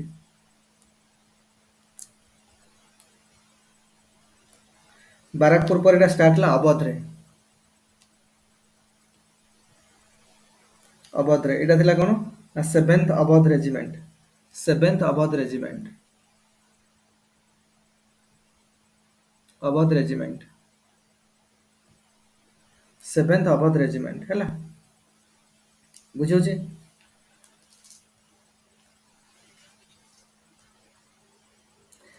तो कौन है जो रिसेंटमेंट स्टार्ट है माने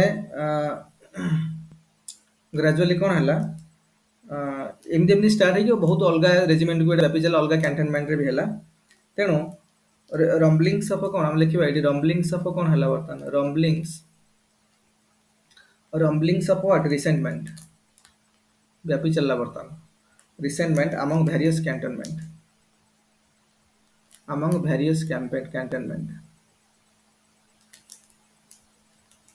कैंटनमेंट बुझेला।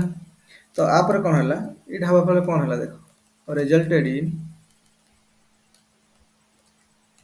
कौन हम ये ना प्रथम से जो है यहाँ को जो आमर है माने प्रथम है ब्रह्मपुर जो होता बरहामपुर बरहामपुर की ये कौन कले ये डिसबैंडेड करदेले जो 19th नेटिव इन्फेंट्री थिला 19th नेटिव इन्फेंट्री थिला एटा कौन कले डिसबैंड करदेले फेब्रुआरी 1857 हैला एटा को डिसबैंड करदेले फेब्रुआरी 1857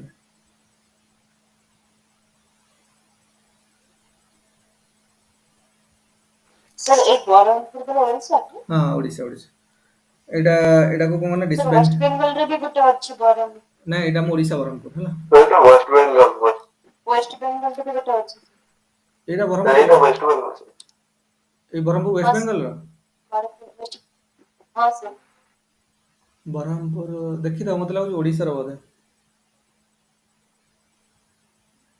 अच्छा मैं देखि कहबी ओडिशा रो मत लागु पल्ला भले लागु ओडिशा रो मत कोठो तांगर बरहामपुर अछि बरहामपुर इवन तो बरहामपुर गोटे अछि एठी भी यूपी रे भी गोटे अछि किंतु बरहामपुर मत लागु ओडिशा रे 19th रेजिमेंट देखि दबा एटा मार के देखियो हां सर 19th रेजिमेंट एटा कोठी वेस्ट बेंगल रे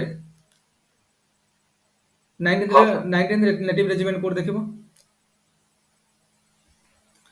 और जोड़ी भी हो ब्रह्मपुर है कौन एटा हमर एटा को डिसबैंड कर देले से माने हैला ए जो हेतला एटा 19th ना 19th नेटिव रेजिमेंट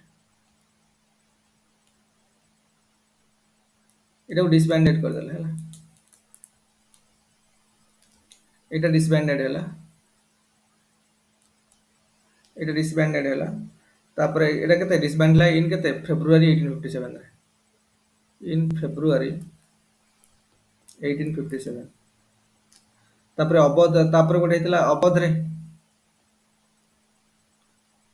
रे जो हेतला ताको भी डिसबैंडेड कर देले एटा 7th अवध रेजिमेंट थिला 7th अवध रेजिमेंट एटा को डिसबैंडेड कर देला डिसबैंडेड इन केते डिसबैंडेड इन 1857 मे एटा मे रे एटा फेब्रुआरी गले एटा को मे 1857 एटा डिसबैंडेड भी कर देले एटा डिसबैंडेड हैला बर्तन एटा डिसबैंडेड हैला तापर गोटे था बाराकपुर से 34th नेटिव रेजिमेंट बाराकपुर रे कोन हैला बाराकपुर थिला बाराकपुर जो वेस्ट बेंगल रो एटा कोन ना एटा थिला 34th native infantry 34th native infantry 34th native infantry एटा कोन करा गला ना एटा को जेतु मंगल पांडे इथरे थिले मंगल पांडे इथरे गोटे कोन जने ब्रिटिश ऑफिसर को जने मार दिथिले मारला पर तांको फांसी हेतला इथरे लिखि दियो टिके एठी कोन हला ना एठी होची के थिला ना मंगल पांडे एग्जीक्यूटेड ऑन 8 अप्रैल 1857 हला मंगल पांडे वाज एग्जीक्यूटेड माने फांसी दिया गला एग्जीक्यूटेड ऑन केते 8 अप्रैल 8 अप्रैल 1857 तेणु देख यहाँ गला मेजर मेजर जिनसा मन रखा फांसी दिया गला बुझीला बुझीला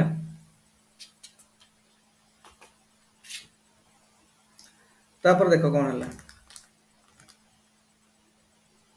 किंतु सबुर जो अलग सब माने कौन मिरट रे तापर मिरट रे भी स्टार्ट होता तापर मिरट रे कौन है देख मिरट टाइम पढ़िया कौन मिरट रू आगू आगू जावा ना तो मिरट रे कौन है ये सब गला माने ब्रह्मपुर गला अवध गला बाराकपुर ये सब घटना घटला तापर मिरट रे कौन होता देख मिरट रे प्राय मिरट रे थिला केते ग्रेड मिरट रे थिला एटा तंगर थिला बोधे थर्ड नेटिव काभालरी मिरट लेख तापर मिरट लेख मिरट ला थर्ड नेटिव काभालरी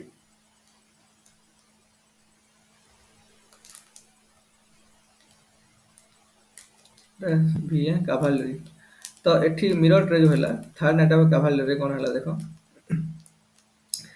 एठी कौन हैला ना जो प्राय माने एटा कहा जाए जे 24 अप्रैल 1857 हैला कथा समय हो 24 अप्रैल 1857 এই সময় কোন হলা না পাখাপাখি 90 জন সোলজর হলা 90 মেন এমানে কলে আমি ইউজ করব হলা ये কলে they need to use the new rifle they need to use new rifle बुझला एमाने यूज करे पे टोटल मना कर देले तेणु आंक भितर नहीं कौन कले ना आंकुर प्राय 80 रु 85 लोक को नहीं कौन बंदी करके रखिले 10 वर्ष पर 80 रु 85 लोक को 85 imprisoned for केते 10 years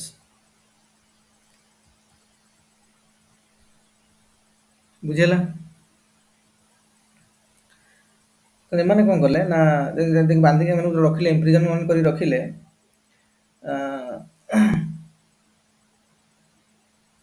एटा समय थिला केते ना समय तांगर थिला 24 अप्रैल ना 24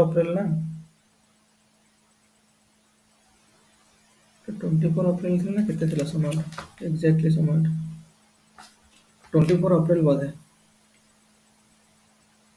अच्छा हो तो एमाने कौन कले ना किंतु जेते बेले बहुत भयंकर रेट रे माने कोन प्रोटेस्ट हैला बहुत भयंकर 10 वर्ष नहीं बंदी कर रखिथिले 80 रु 85 हैला ए भयंकर रेट हैला प्राय कौन कले ना एमाने कौन कले ना मैं छाड़ी देले जो इम्प्रिजन सोल्जर्स को प्राय ता माने मे मास बेलकू केते 24 अप्रैल नहीं बांध रखिले 24 अप्रैल समय ना तो मे मास बेलकू नहीं छाड़ी देले 24 ना 30 अप्रैल हो छाड़ तो 24 अप्रैल लेख ये अप्रैल लेके रखिथिले तो आगु 10 वर्ष पे रखिथिले किंतु एते जोरे प्रोटेस्ट हैला जे संग छाड़िया पे बाध्य होले एते रुकर हाई रेट रे प्रोटेस्ट हैला तने कोन करले कोन हैला देखो तापर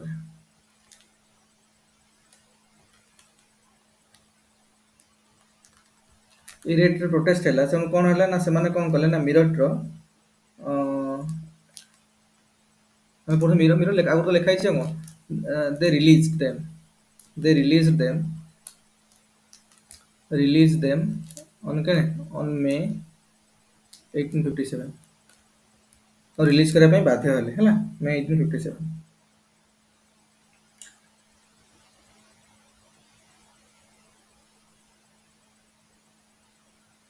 कारण कौन हला ना कौन हला दे से जो मैंने की रखिले they killed their officers they killed their officers British officers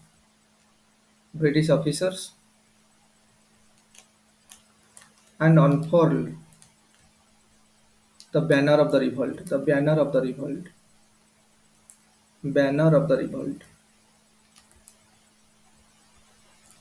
ଦେଖ ତାଙ୍କୁ ନେଇ ବାନ୍ଧି 10 ବର୍ଷ ପାଇଁ ବାନ୍ଧିକି ରଖିଥିଲେ କିନ୍ତୁ ତା ଭିତରେ ସେ ତ ମାନେ ଗୁଡା ବହୁତ ହାଇ ଲେଭେଲର ଇଏ ହେଇଯାଇଥିଲା ତ ତାଙ୍କ ଅଫିସର୍ସ ମାନଙ୍କୁ ବି ମର୍ଡର କଲେ ତା ଭିତରକୁ ଯାଇକି କଲା ପରେ କରିକି ବ୍ୟାନର ରିଭଲ୍ଟର ବ୍ୟାନର ବି କଣ କଲେ ତେଣୁ କହିଲେ ଆମକୁ ରଖିହବନି ତାଙ୍କୁ ରିଲିଜ କରିଦେଲେ ସମସ୍ତେ ତ ଗ୍ରାଜୁଆଲି ଯେହେତୁ ମିରଠୁ ଏଇ ଘଟଣାଟା ବେଶୀ ହେଇଗଲା କାରଣ ଅଲଗା ଦେଶ ସବୁ ସକ୍ସେସଫୁଲି ତାକୁ ସପ୍ରେସ୍ କରିଦେଇଥିଲେ ବ୍ରହ୍ମପୁରରେ ହେଲା ବାରାକପୁରରେ ହେଲା ବାରାକପୁରରେ ତାକୁ ଫାଶୀ ଦେଇଦେଲେ ବ୍ରହ୍ମପୁରରେ ବି ତ ତାକୁ ସପ୍ରେସ୍ କରିକି ରଖିଲେ ତ ବ୍ରହ୍ମପୁରରେ ହେଲା ବାରାକପୁରରେ ହେଲା ତ ଏଇ ସବୁ ଜିନିଷରେ କଣ ହେଲା ନା ଯେହେତୁ ତାକୁ ସପ୍ରେସ୍ କରିକି ରଖିଥିଲେ ଅବଧରେ ବି ସପ୍ରେସ୍ କରିଦେଇଥିଲେ କିନ୍ତୁ ଫାର୍ଷ୍ଟ ଟାଇମ୍ ମିରଟରେ ତାଙ୍କର କଣ୍ଟ୍ରୋଲ ହେଲା ଯୋଉ 80-85 ଜଣଙ୍କୁ ବନ୍ଦୀ କରି ରଖିଥିଲେ ତାଙ୍କୁ ବି ଛାଡ଼ିବାକୁ ପଡ଼ିଲା କାରଣ ତାଙ୍କ ଅଫିସରଙ୍କୁ ମାରିକି ସେ ସବୁ ବିଭିନ୍ନ ବ୍ୟାନର ଫ୍ୟାନର ଉଡ଼େଇଲେ ଯେ ରିଭଲ୍ଟ ଷ୍ଟାର୍ଟ ହେଇଗଲା ବୋଲି ତ ଏମିତି ଘଟଣା ଘଟିଲା ତେଣୁ ଏଇସବୁର ଇଏରେ ସେ କହିଲେ ଯେ ବର୍ତ୍ତମାନ ଆଉ କଣ କରିହେବନି ତ ଛାଡ଼ିଲେ ତ ଆସ୍ତେ ଆସ୍ତେ ସ୍ପ୍ରେଡ୍ କଲା ଏମାନେ ସବୁ ଦିଲ୍ଲୀ ଅଭିମୁଖେ ବି ଯାତ୍ରା କଲେ ଏ ଯୋଉ ଆମର ଇଏ ମାନେ ଯୋଉ ଦିଲ୍ଲୀକୁ ଯାତ୍ରା କଲେ କାରଣ ଦିଲ୍ଲୀ କଲେ ଦିଲ୍ଲୀରୁ ହିଁ ଯାଇକି ପ୍ରଥମେ ବାହାଦୁର ଶାହ ଜାଫର ବା ବାହାଦୁର ଶାହ ଟୁ ଆମେ ଯାହାକୁ କହୁଛନ୍ତି ବାହାଦୁର ଶାହ ଜାଫର ଥିଲେ ମୁଗଲ ଏମ୍ପରର ଥିଲେ ଆରେ ମୁଗଲ ଏମ୍ପରର ଏଇ ସମୟରେ କିଏ ଥିଲେ ବାହାଦୁର ଶାହ ଜାଫର ବା ବାହାଦୁର ଶାହ ଟୁ ଆମେ ଯାହାକୁ କହୁଛନ୍ତି ତ ତାଙ୍କ ପାଖକୁ ଯାଇକି ତାଙ୍କୁ ଲିଡର ଅଫ ଦ ଏଇ ରିଭଲ୍ଟର ଲିଡର ତାଙ୍କୁ ସେ ଘୋଷଣା କଲେ ବାହାଦୁର ଶାହ ଜାଫର ସବୁ ପ୍ରିନ୍ସଲି ଷ୍ଟେଟ ମାନଙ୍କୁ ଲେଟର ଲେଖିଲେ ସେତେବେଳେ ତ ଏମିତି ୟୁଟ୍ୟୁବ ନଥିଲା କି ଏତେ ଇଏ ନଥିଲା ସମସ୍ତେ ଜାଣିଯିବେ ଲେଟର ଲେଖିଲେ ସବୁ ସବୁ ପ୍ରିନ୍ସଲି ଷ୍ଟେଟର ତାଙ୍କ ଅଣ୍ଡରରେ ଯେତେ ଷ୍ଟେଟ ଥିଲା ସବୁ ସମସ୍ତେ ଲେଖିଲେ ଯେ ବର୍ତ୍ତମାନ ଆମେ ରିଭଲ୍ଟରେ ପାର୍ଟିସିପେଟ୍ କରିବା ବ୍ରିଟିଶ ମାନଙ୍କ ଏଗେନଷ୍ଟରେ ତା ବହୁତ ନେଟିଭ ଷ୍ଟେଟର ଲୋକମାନେ ବି କଣ ରାଜି ହେଲେ ରିଭଲ୍ଟ କରିବା ପାଇଁ ପାର୍ଟିସିପେଟ୍ କରିବା ପାଇଁ ରାଜି ହେଲେ ତ ଏଇ ଟାଇପର ଜିନିଷ ହେଲା ଗୋଟେ ଏଇଟା ଗୋଟେ କଣ ସ୍ପ୍ରେଡ୍ କଲା ଯୋଉଟା କି ସେ ଲୋକାଲି ଆଗରୁ ସପ୍ରେସ୍ କରି ରଖୁଥିଲେ ସବୁ ଜାଗାରେ ଫାର୍ଷ୍ଟ ଟାଇମ୍ ମିରଟରେ ସ୍ଫୁଲିଙ୍ଗଟା ଆଗକୁ ମାଡ଼ି ଚାଲିଲା ତାକୁ ସପ୍ରେସ୍ କରିପାରିଲେନି ଆଉ ମିରଟ କେତେ ବାଟ କି ଦିଲ୍ଲୀରୁ ମିରଟ କେତେ ହବ 57 କିଲୋମିଟର ଖଣ୍ଡେ ବୋଧେ ହବ 57-58 କିଲୋମିଟର ଖଣ୍ଡେ ହବ ଆରେ ଦିଲ୍ଲୀରୁ ମିରଟ କେତେ କିଲୋମିଟର 60 କିଲୋମିଟର ଭିତରେ ହବ ବେଶୀ ନାହିଁ 57-58 କିଲୋମିଟର ଖଣ୍ଡେ ହବ 60 କିଲୋମିଟର ଭିତରେ ହବ ତ କଣ ହେଲା ନା ଦିଲ୍ଲୀ ଅଭିମୁଖେ ଯାତ୍ରା କଲେ ମାନେ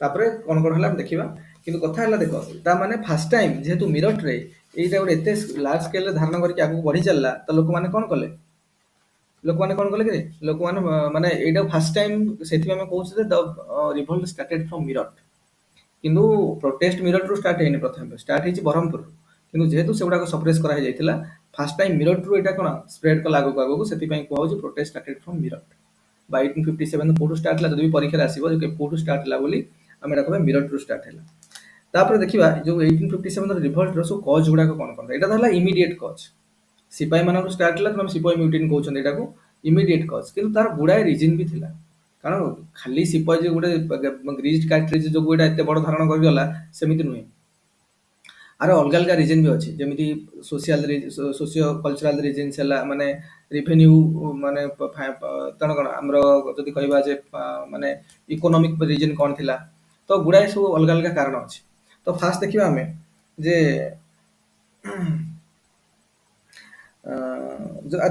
ଆଉ କଣ କାରଣ ଥିଲା ଏଇଟା ଗୋଟେ କାରଣ ଆମେ ଦେଖିଲେ ଯେ ଗୋଟେ ଗ୍ରୀଜ କାର୍ଟ୍ରିଜକୁ ନେଇକି ଯୋଉଟା କି ପର୍କ ଆଉ ବିଫ୍ର ଫ୍ୟାଟ୍ ୟୁଜ୍ ହେଇଥିଲା ତ ତାକୁ ନେଇକି ଗୋଟେ ଏମିତି ଷ୍ଟାର୍ଟ ହେଇଥିଲା ବା ସେଇ ରିଜନରୁ ଷ୍ଟାର୍ଟ ହେଲା ନେକ୍ସଟ ଦେଖିବା ଆଉ କଣ ସବୁ କାରଣ ଥିଲା ତାପରେ ଦେଖିବା ରେଭିନ୍ୟୁ ନିଡ୍ସ ରେଭିନ୍ୟୁ ପଏଣ୍ଟରୁ କଣ ଦେଖିବା ଦେଖ ଏଇଟା ଗୋଟେ ଗଲା ତାପରେ ନେକ୍ସଟ କୁ ଆସ ଗୋଟେ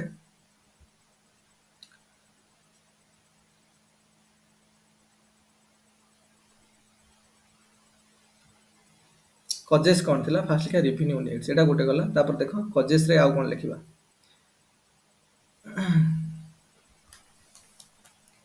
ଆଚ୍ଛା ଯୋଉ ବ୍ରିଟିଶ ଇଆଇସି ଥିଲା ଦେଖ ବ୍ରିଟିଶ ଇଆଇସି ମାନଙ୍କର British East India company revenue needs କଣ ଥିଲା ରେଭିନ୍ୟୁ ସେମାନେ କେମିତି କଲେକ୍ଟ କରୁଥିଲେ ରେଭିନ୍ୟୁ ପାଇଁ କଣ ଥିଲା ସେ ରେଭିନ୍ୟୁ ସେଟଲମେଣ୍ଟ କରିଥିଲେ ସବୁ ଆରେ ରେଭିନ୍ୟୁ ସେଟଲମେଣ୍ଟ ହେଇଥିଲା ନା ନାଇଁ ରେଭିନ୍ୟୁ ସେଟଲମେଣ୍ଟ ହେଇଥିଲା ରେଭିନ୍ୟୁ ସେଟଲମେଣ୍ଟ କଣ ହେଇଥିଲା କି ପ୍ରକାର ରେଭିନ୍ୟୁ ସେଟଲମେଣ୍ଟ ଗୋଟେ ଥିଲା କଣ ପର୍ମାନେଣ୍ଟ ସେଟଲମେଣ୍ଟ ଗୋଟେ ଥିଲା ପର୍ମାନେଣ୍ଟ ସେଟଲମେଣ୍ଟ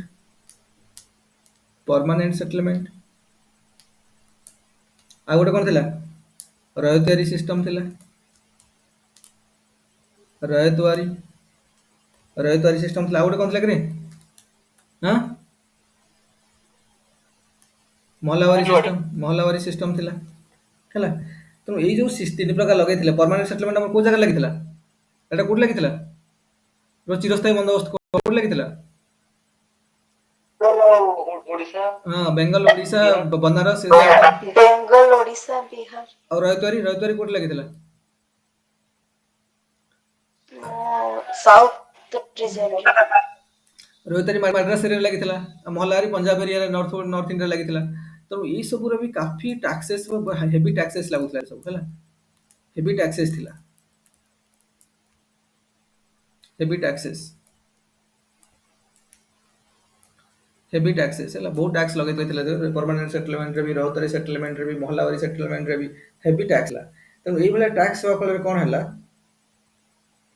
ନା ବହୁତ ଲୋକ ଆଫେକ୍ଟ ହଉଥିଲେ। କଣ ପାଇଁ ଦେଖ, ପ୍ରଥମ ରିଜିନ୍ ଦେଖ, ଏଇ ହେଭି ଟାକ୍ସେସ୍ ଫଳରେ କଣ ପ୍ରୋବ୍ଲେମ ହଉଥିଲା ଦେଖ। ପ୍ରଥମ ହେଲା, ଆରେ ସମସ୍ତେ ଠିକ ସେ ଶୁଣା ଯାଉଛି ନା କୋଉମାନେ ଦେଖ, ଏଇଟା ସବୁ ଭଲସେ ଶୁଣ, ଏଗୁଡାକ ଆଉ ମାନେ ଏଇଟା ବହୁତ ଇମ୍ପୋର୍ଟାଣ୍ଟ ଯେ ରଶ୍ମିତା ଝୁନୁ କୁଆଡେ ଗଲେ କିରେ? କେହି ବର୍ତ୍ତମାନ କ୍ଲାସ ମିସ୍ କରନି, ପରେ ଏଗୁଡାକ ବହୁତ ପ୍ରୋବ୍ଲେମ କ୍ରିଏଟ କରିବ। ସେତେବେଳେ ଏଇ ଜିନିଷ ଜଣା ପଡିବନି, ଛୋଟିଆ ଛୋଟିଆ ଜିନିଷ ଜଣା ପଡିବନି, ତମକୁ ଲାଗିବ ମାର୍କ କମେଇବ ଯାଇକି ଆଉ। ଏଇ ଛୋଟିଆ ଛୋଟିଆ ଭୁଲ ଡିସିସନ ଯୋଗୁଁ ଆଗକୁ ମାର୍କ କମିବ ଯାଇକି। ତେଣୁ ଭଲ ଭାବରେ ଶୁଣି ସାର, କାରଣ କୋଶ୍ଚିନ୍ ଗ୍ୟାରେଣ୍ଟେଡ ପଡିବ। ଏହା ଥୋଡି ୟୁପିଏସସି ପରୀକ୍ଷା ଦିଆହଉଛି, ତମେ ୟୁପିଏସସି ଦିଆହଉଛି ଏଇଗୁଡ଼ା ହିଁ ପଡିବ। ଷ୍ଟେଟ ପିସିଏସ୍ ପରୀକ୍ଷାରେ ଗ୍ୟାରେଣ୍ଟେଡ ଗୁଡ଼ା ପଡିବ, ପ୍ରତି ବର୍ଷ 80 to 57 କୋଶ୍ଚିନ୍ ଆସୁଛି। ଏତିକି ଜିନିଷ ଖାଲି ଟିକେ ଡାଇଗ୍ରାମ କରିକି ଏଇଭଳିଆ ଯଦି ଲେଖିବ ନା, ତରତର ହେଇକି ବି ଲେଖିଲା ବେଳକୁ ଏଇଭଳିଆ ଲେଖି ହେଇଯିବ ଯଦି ସମୟ ନାହିଁ। ତେଣୁ ସେ ଅନୁସାରେ ଭଲ ଭାବରେ ଏଟା ବୁଝିବାକୁ ଚେଷ୍ଟା କର। ଆଉ ଯିଏ ଖାମଖିଆଲି ଭାବିବ ମୁଁ ଆଉ କିଛି କରିପାରିବିନି ହେଲା। ଖାମଖିଆଲି ଏଟା ଟୋଟାଲି ନୁହେଁ, ବହୁତ ଇମ୍ପୋର୍ଟାଣ୍ଟ ଜିନିଷ ଗୁଡ଼ା ମନେ ରଖ। ଛୋଟିଆ ଛୋଟିଆ ଜିନିଷ ହେଇପାରେ କିନ୍ତୁ ଏଟା ବହୁତ ଇମ୍ପୋର୍ଟାଣ୍ଟ। ତ ପ୍ରଥମେ ଦେଖ, ଏଇଟା ଗଲା ଆମର ଯୋଉ ହେଭି ଟାକ୍ସେସ୍ ଲାଗିଲା। ପ୍ରଥମେ ଦେଖିବା ଫାର୍ମର ବା ପିଜିଆନ୍ସ। ଏକ ନମ୍ବରରେ ଦେଖିବା, ଏକ ନମ୍ବରରେ ଆମେ ଦେଖିବା ମନେକର ପ୍ରଥମେ ହେଲା ପିଜିଆନ୍ସ। ଇଏ କେମିତି ଇଏ କିନ୍ତୁ ପ୍ରୋବ୍ଲେମରେ ଫସିଲା ଦେଖ, ହେଭି ଟାକ୍ସେସ୍ ଯୋଗୁଁ। ଏଠି ହେଭି ଟାକ୍ସେସ୍ କଥା ପଡିଛି, ବର୍ତ୍ତମାନ ହେଭି ଟାକ୍ସେସ୍ ଲାଗିଛି ହେଲା। ହେଭି ଟାକ୍ସେସ୍ ଯୋଗୁଁ ଇଏ କେମିତି ପ୍ରୋବ୍ଲେମ ପଶୁ ଦେଖ। ପ୍ରଥମ ହେଲା ହେଭି ଟାକ୍ସେସ୍ ଲାଗିଛି, ତ ଇଏ ତ ହେଭି ଟାକ୍ସ ଆ ପାଖରେ ରହିଲା କଣ, ଏଇକରେ ତ ଯାହାବି ମାନେ ଫସଲ ହଉଛି ଜମିଦାର ନେଇଗଲେ, ପ୍ଲସ ତାଙ୍କଠୁ ବ୍ରିଟିଶ ମାନେ ନେଇଗଲେ, ଆ ପାଖରେ କଣଟା ରହିଲା ଆଉ। ତେଣୁ ଆକୁ ମେଣ୍ଟେନାନ୍ସ ପାଇଁ କଣ କରିବାକୁ ପଡିବ, କଣ କରିବାକୁ ପଡିବ, ଆଠୁ ପର କରିବ କାଠୁ, ଏଠି ଜମିଦାର ବସିଛି, ଏଠି ଜମିଦାର ବସିଛି ନା, ତେଣୁ ଆଠୁ ବର କରିବ। ତ କଣ ହବ ନା, borrowed money from money lenders to pay taxes ହେଲା। borrowed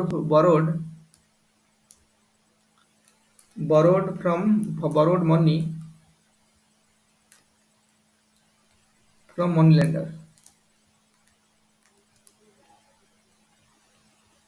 money lender to pay taxes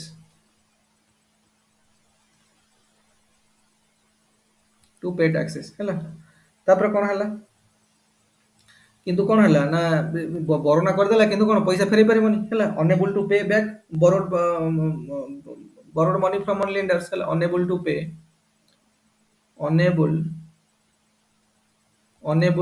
କଣ, pay back, unable to pay back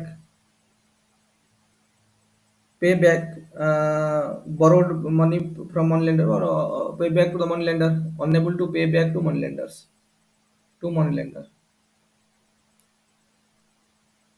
ବୁଝିହେଲା। ତ ଏ କଣ ହେଲା, ଯଦି ମନି ଲ୍ୟାଣ୍ଡ ନାହିଁ ତ ମନି ଲ୍ୟାଣ୍ଡ ତ ପଇସା ତ ଛାଡ଼ିବନି, ତ କଣ କରିବ, ଇଏ କଣ କରିବ କି, evicted from land।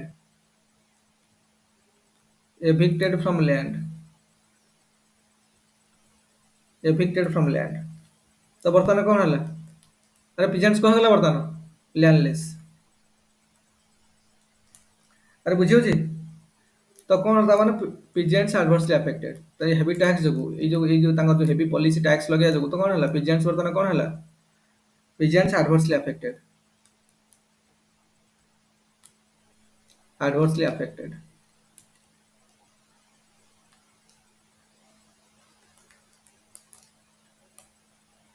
ହେଲା। ତ ପିଜେଣ୍ଟସ୍ ସହିତ ଲ୍ୟାଣ୍ଡଲେସ୍ ହେଲା, ତ ବର୍ତ୍ତମାନ ଆଡଭର୍ସଲି ଆଫେକ୍ଟେଡ୍। ତେଣୁ ଯେହେତୁ ବର୍ତ୍ତମାନ କଣ ହେଲା ନା, ପ୍ରଥମ ହେଲା ଯେ ଯେତେବେଳେ ହେଭି ଟ୍ୟାକ୍ସ ଲଗେଇଲେ, ହେଭି ଟ୍ୟାକ୍ସ ଯୋଗୁଁ ପିଜେଣ୍ଟ ଉପରେ ହେଭି ଟ୍ୟାକ୍ସ ଲଗେଇବା ଯୋଗୁଁ କଣ ହେଲା, ଇଏ ଜମିଦାର ବା ମନି ଲ୍ୟାଣ୍ଡର, ମନି ଲ୍ୟାଣ୍ଡର ଲେଖିଦିଅ, ମନି ଲ୍ୟାଣ୍ଡର, ଯାହା ଜମିଦାର ହିଁ ସେ ସମୟରେ ମନି ଲ୍ୟାଣ୍ଡର ଥିଲେ। ତ ମନି ଲ୍ୟାଣ୍ଡର ପଇସା ଆଣିଲା, ଯେ ପଇସା ଆଣିଲା ସେ ତ ଦେଇପାରିଲାନି, ପେ ବ୍ୟାକ୍ କରିପାରିଲାନି, ପେ ବ୍ୟାକ୍ କରିପାରିଲାନି ତ ଜମି ତ ବାହାର କରିଦେଲା, ତେଣୁ ଲ୍ୟାଣ୍ଡଲେସ୍ ହେଇଗଲା। ଲ୍ୟାଣ୍ଡଲେସ୍ ମାନେ ଆଡଭର୍ସଲି ଆଫେକ୍ଟେଡ୍। ତ ପିଜେଣ୍ଟସ୍ ମାନଙ୍କର ରାଗ ରହିବ ନା ନାହିଁ। ଆମେ ଦେଖୁଛନ୍ତି ମେଜର ରିଜିନ୍ କଣ, ରେଭିନ୍ୟୁ ପଏଣ୍ଟ ଅଫ ଭ୍ୟୁରୁ କଣ କଣ ରିଜିନ୍ ସବୁ ହେଇଛି, ଏଇ ଟାଇପ୍ର ଲେଖିବ ଯଦି ପରୀକ୍ଷାରେ ପଡ଼ିଲା। ଏତିକି ଜିନିଷ ଲେଖିବାକୁ ପରୀକ୍ଷାରେ ସମୟ ନାହିଁ, ଆମେ ଟେଲିଂ ୟୁ। ତେଣୁ ଏଟା ଭଲ ଭାବରେ ମାଇଣ୍ଡରେ ପ୍ରିଣ୍ଟ କରିକି ଆଇଡିଆ ଥିଲେ ତ ପରୀକ୍ଷାରେ ତରତର ହେଇକି ଲେଖି ହବ। ମେନ୍ ଏକ୍ଜାମ କଥା କହୁଛି, ପ୍ରିଲିମରେ ତ ଏଟା କରିଦେବ, କିଛି ବ୍ୟବସ୍ଥା ନାହିଁ। ତେଣୁ ଯଦି ବି ଏଇଭଳିଆ ଆସିଲା ତରତର ତରତର ହେଇକି ଲେଖିବାର ଅଛି। ତ ପ୍ରଥମ କାରଣ ହେଲା ପିଜେନ୍ସ କେମିତି ଇନଭର୍ସ, ତାକୁ ଏଇଭଳିଆ ଡାଇଗ୍ରାମ ଡ୍ର କରି କରି କରି ଲେଖିବ, ପରଫେକ୍ଟ ମାର୍କ ଆସିବ ଆମ ଟେଲିଂ ୟୁ। ଏତିକି ଜିନିଷ ପରୀକ୍ଷାରେ ଲେଖି ହବନି ଟାଇମର ପୌସିଟି ଯୋଗୁଁ। ତ ପ୍ରଥମ କଥା ହେଲା ଯେ ପିଜେନ୍ସ କେମିତି ହେଭି ଟାକ୍ସେସ୍ ଯୋଗୁଁ ପିଜେନ୍ସ କେମିତି ଫସିଛି ଦେଖ, ପ୍ରଥମ କଥା ହେଲା ଏଇଟା। ସେକେଣ୍ଡ ଦେଖିବ ଆର୍ଟିସାନ୍ସ ମାନଙ୍କର, ପ୍ରଥମେ କିଏ ଆଫେକ୍ଟ ହେଲେ ପିଜେନ୍ସ ମାନେ କୋଉ ଆଫେକ୍ଟେଡ ତମେ ଦେଖିଲେ 1 ନମ୍ବରରେ ଗଲା। ସେକେଣ୍ଡରେ ବର୍ତ୍ତମାନ ଦେଖିବ ଆର୍ଟିସାନ୍ସ ମାନେ କେମିତି ଆଫେକ୍ଟେଡ ହେଲେ, ଆର୍ଟିସାନ୍ସ ମାନେ କେମିତି ଆଫେକ୍ଟେଡ ହେଲେ ଦେଖ।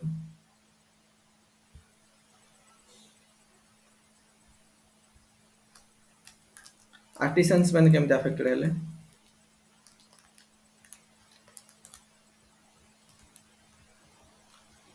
ଆର୍ଟିସାନ୍ସ କେମିତି ଆଫେକ୍ଟେଡ ହେଲେ ଦେଖ। ପ୍ରଥମ କଥା ହେଲା ଏ ଯୋଉ ଆର୍ଟିସାନ୍ସ ମାନଙ୍କର କଣ କି, ଆର୍ଟିସାନ୍ସ ମାନେ ଯୋଉମାନେ ବିଭିନ୍ନ ପ୍ରକାର କାରୁକାର୍ଯ୍ୟ ବନାନ୍ତି, କିଏ କଣ ତିଆରି ବନଉଛନ୍ତି, ମାନେ କଳାକୃତି ବା ବିଭିନ୍ନ ପ୍ରକାର ଯୋଉ ଆର୍ଟିସାନ୍ସ ମାନେ, ତ ସେମାନଙ୍କର ମେନ୍ ଇନକମ୍ ସୋର୍ସ କଣ ଥିଲା? ଆରେ ମେନ୍ ଇନକମ୍ ସୋର୍ସ ଏଇ ସମୟରେ କଣ ଥିଲା? ସୋର୍ସ ଅଫ୍ ଇନକମ୍ କଣ ଥିଲା ଆର୍ଟିସାନ୍ସ ମାନଙ୍କର? ସୋର୍ସ ଅଫ୍ ଇନକମ୍ କଣ ଥିଲା? କଣ ଥିଲା କିରେ? ଗୋଟେ ଥିଲା ଇଣ୍ଡିଆନ୍ ରୁଲର୍ସ, ରାଜା ମାନଙ୍କ ପାଖରେ ୟେସ୍ ରାଜା ୟେସ୍, ଇଣ୍ଡିଆନ୍ ରୁଲର୍ସ ରାଜା ମାନଙ୍କ ପାଖରେ ରହିଛି ହଁ ସେଟା। ୟେସ୍ ୟେସ୍, ଇଣ୍ଡିଆନ୍ ରୁଲର୍ସ ମାନେ ଯୋଉ ଥିଲେ ଆମକୁ ପାଟ୍ରୋନାଇଜ କରୁଥିଲେ। ଆମକୁ କଣ କରୁଥିଲେ? ଆମକୁ ପାଟ୍ରୋନାଇଜ କରୁଥିଲେ, ପାଟ୍ରୋନାଇଜ କରୁଥିଲେ। ଆମକୁ ପାଟ୍ରୋନାଇଜ କରୁଥିଲେ। ତ ପାଟ୍ରୋନାଇଜ ଆମକୁ କିଛିଟା କଣ ଯୋଉ ପାଟ୍ରୋନାଇଜ କରିବା ଫଳରେ ତାଙ୍କୁ କିଛି ପଇସା ପତ୍ର ହେଲା, କିଛି ଦଉଥିଲେ ନା, ଆୱାର୍ଡ ଫାୱାର୍ଡ ଦଉଥିଲେ, କିଛି ଜମି ଫମି ବି ତାଙ୍କୁ ଦଉଥିଲେ। ତ ଏଇଟା ଗୋଟେ ଟାଇପର ତାଙ୍କ ଇନକମ୍ ଥିଲା, ମାନେ ଇଣ୍ଡିଆନ୍ ରୁଲର ମାନଙ୍କଠୁ ପାଟ୍ରୋନାଇଜ ହେବା ଫଳରେ। ଆଉ ଗୋଟେ ଥିଲା ତାଙ୍କ ଦ୍ୱାରା ଯୋଉ କଳାକୃତି ସେମାନେ ବନଉଥିଲେ ସେଟା କେମିତି ବିକ୍ରି ହଉଥିଲା ବି ମାର୍କେଟରେ, ତ ସେଥିରୁ ବି ତାଙ୍କୁ କିଛି ପଇସା ମିଳୁଥିଲା। ତେଣୁ ଇଣ୍ଡିଆନ୍ ମାର୍କେଟରୁ ବି ତାଙ୍କୁ ପଇସା ମିଳୁଥିଲା। ତେଣୁ ଇଣ୍ଡିଆନ୍ ରୁଲର୍ସକୁ ବି ପଇସା ମିଳୁଥିଲା, ଏପଟେ ଇଣ୍ଡିଆନ୍ ମାର୍କେଟରୁ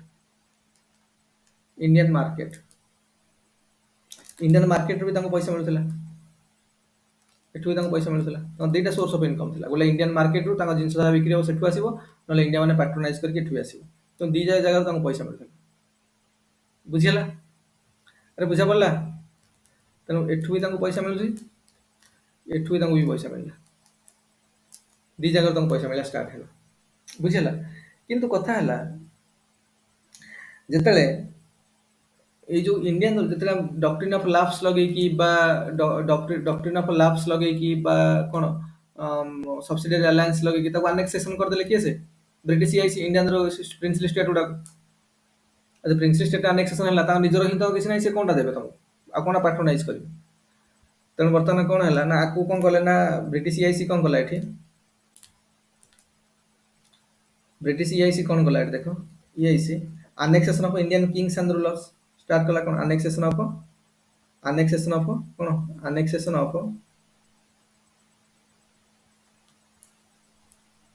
ଆନେକ୍ସେସନ of Indian kings and rulers, of Indian Kings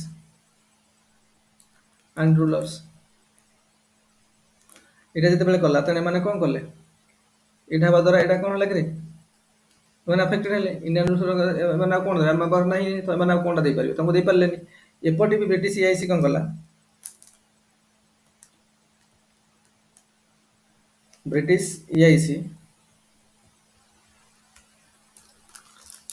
କଣ ଲାଗେ ଏଠି, ପ୍ରମୋଟେଡ ବ୍ରିଟିଶ ଗୁଡସ୍, ପ୍ରମୋଟେଡ କଣ କଲା ଏଠି, ପ୍ରମୋଟେଡ ବ୍ରିଟିଶ ଗୁଡସ୍। ତମେ ଜାଣିଥିବ ଚାର୍ଟର ଆକ୍ଟ 1813 କଣ ହେଇଥିଲା? ଆରେ ଚାର୍ଟର ଆକ୍ଟ 1813 କଣ ହେଲା? ଇଣ୍ଡଷ୍ଟ୍ରିଆଲ ରିଭଲ୍ୟୁସନ ସେପଟେ ମନି ଆମ ଚାର୍ଟର ଆକ୍ଟ 1813 ଆମେ ସବୁ ପଢିଛନ୍ତି ତ? ଆରେ ଚାର୍ଟର ଆକ୍ଟ 1813 କଣ ହେଇଥିଲା? ଯେତେବେଳେ ସେଠି ଷ୍ଟାର୍ଟ ହେଇଗଲା ଇଣ୍ଡଷ୍ଟ୍ରିଆଲ ରିଭଲ୍ୟୁସନ ଷ୍ଟାର୍ଟ ହେଲା ୟୁରୋପରେ, ତ ଅଲରେଡି 1740 ବେଳେ ବି ଷ୍ଟାର୍ଟ ହେଇସାରିଲାଣି ତାଙ୍କର, 1740 ପର୍ବଠୁ ଆସ୍ତେ ଆସ୍ତେ ଷ୍ଟାର୍ଟ ହେଇଗଲା। ତେଣୁ 1813 ବେଳକୁ କଣ ହେଲା, ସେଠି ଯୋଉ ରୁଲ ବନା ହେଲା, ସେମାନେ କହିଲେ ଯେ ବର୍ତ୍ତମାନ ସେଠି କଣ ଗଲା ନା ନେପୋଲିୟନ ବନା କରିଦେଲେ ୟୁରୋପିଆନ ମାର୍କେଟରେ ଲଣ୍ଡନର କୌଣସି ଜିନିଷ ବିକ୍ରି ହେଇପାରିବନି।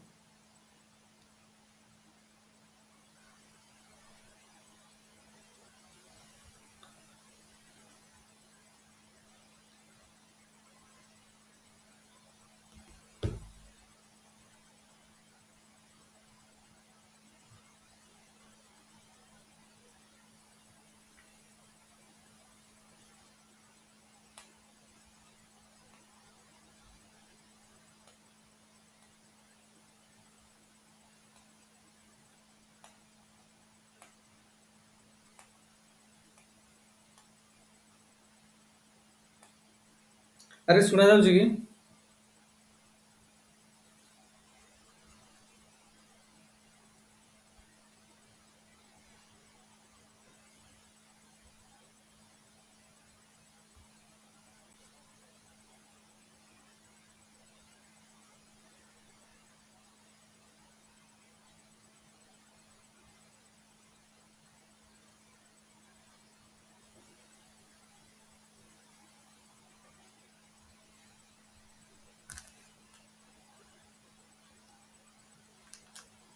ଆରେ ଶୁଣା ଯାଉଛି?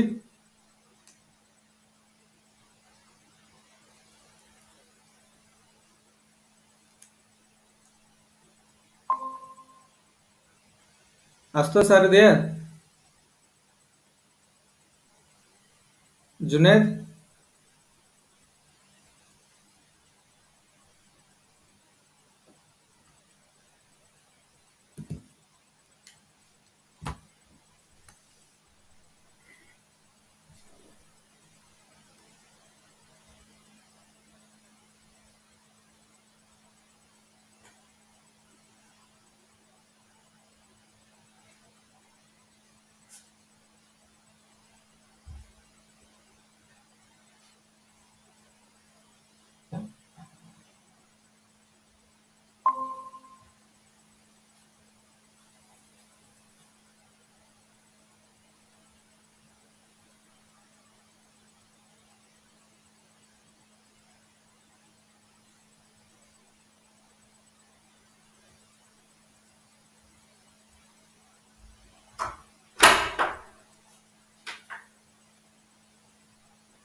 Are am I audible now?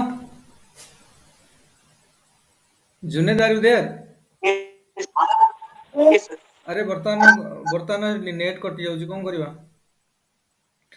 Sir, net fluctuate हो sir. ହଁ ନେଟ୍ Sir, पर voice ନାହିଁ, will get. ନେଟ୍ କଟି ଯାଉଛି। ସେଥିପାଇଁ sir କିଛି clear ଶୁଭୁନି। ହଁ ବା ନେଟ୍ କଟି ହିଁ ଯାଇଛି। ଏଇଟା ମୁଁ ମୋବାଇଲରେ ଏବେ କନେକ୍ଟ କରିଛି ଯେ ଏଇଟା ହଉନି, ପୁଣି ମଝିରେ ମଝିରେ କଟି ଯାଉଛି। ଏଇଟା ବହୁତ ଇମ୍ପୋର୍ଟାଣ୍ଟ କ୍ଲାସ୍ ଗୁଡ଼ାକରେ ପିଲାମାନେ ଯେ ନ ଶୁଣିବ ମୁଁ କଣ କରିବି? ଏମିତି ସବୁ ଲେଖିବ, ତାକୁ ଇଣ୍ଟର କନେକ୍ସନ କରି କରି ଲେଖିବାକୁ ପଡ଼ିବ। କେମିତି ସବୁ ଲୋକ ଆଫେକ୍ଟେଡ୍ ହେଇଥିଲେ, ପିଜେନ୍ସ ମାନେ କେମିତି ହେଲେ, ଆର୍ଟିସାନ୍ସ ମାନେ କେମିତି, ଜମିଦାର ମାନେ କେମିତି, ପ୍ରିନ୍ସଲି ଷ୍ଟେଟ୍ର ଲୋକ ରୁଲର୍ସ ଗୁଡ଼ା କେମିତି ଆଫେକ୍ଟେଡ୍ ହେଲେ, କାରଣ ସବୁର ଆକୁମୁଲେସନ ରିସେଣ୍ଟମେଣ୍ଟ 1857 ରେ କନଭର୍ଟ ହେଇଥିଲା। ତ ଏଇଟା ସବୁ ଆମକୁ ଏଇଭଳିଆ ଲେଖିବାକୁ ପଡ଼ିବ।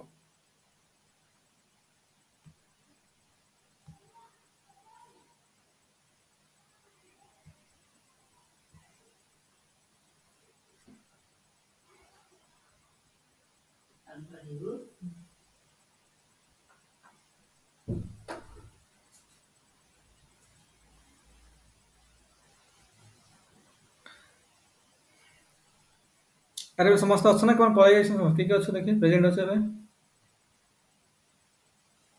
ସେ ଅଛି। ଆଶୁତୋଷ, ସ୍ନେହମୟୀ, କୈବଲ୍ୟ are you there? Kavalya has left. Mitali? ସେ ଅଛି ମୁଁ। Yes sir. ଆଚ୍ଛା ଆଚ୍ଛା। ଆଚ୍ଛା କାଲି ମର୍ଣ୍ଣିଂରେ କ୍ଲାସ୍ କଲେ ହବ 6ଟାରୁ 6:30? ଆରେ हाँ କାଲି sir, 6:30 morning class करूँ sir. better ମର୍ଣ୍ଣିଂ ହବ sir. 6:30ରେ କ୍ଲାସ୍ କରିବା କି? Sir, ରାତିରେ ସମସ୍ତଙ୍କ ରହୁଛି sir. 6:30ରେ କାଲି କ୍ଲାସ୍ କରିବା କି? କାରଣ ଏବେ ତ ନ୍ୟୁ ବ୍ୟାଚ୍ ସହିତ ମିଶିକି ହଉଛି ନା, ତ ଦିଟାଙ୍କ ଏକାବେଳେ ସେଠି ଷ୍ଟାର୍ଟ କରିବା।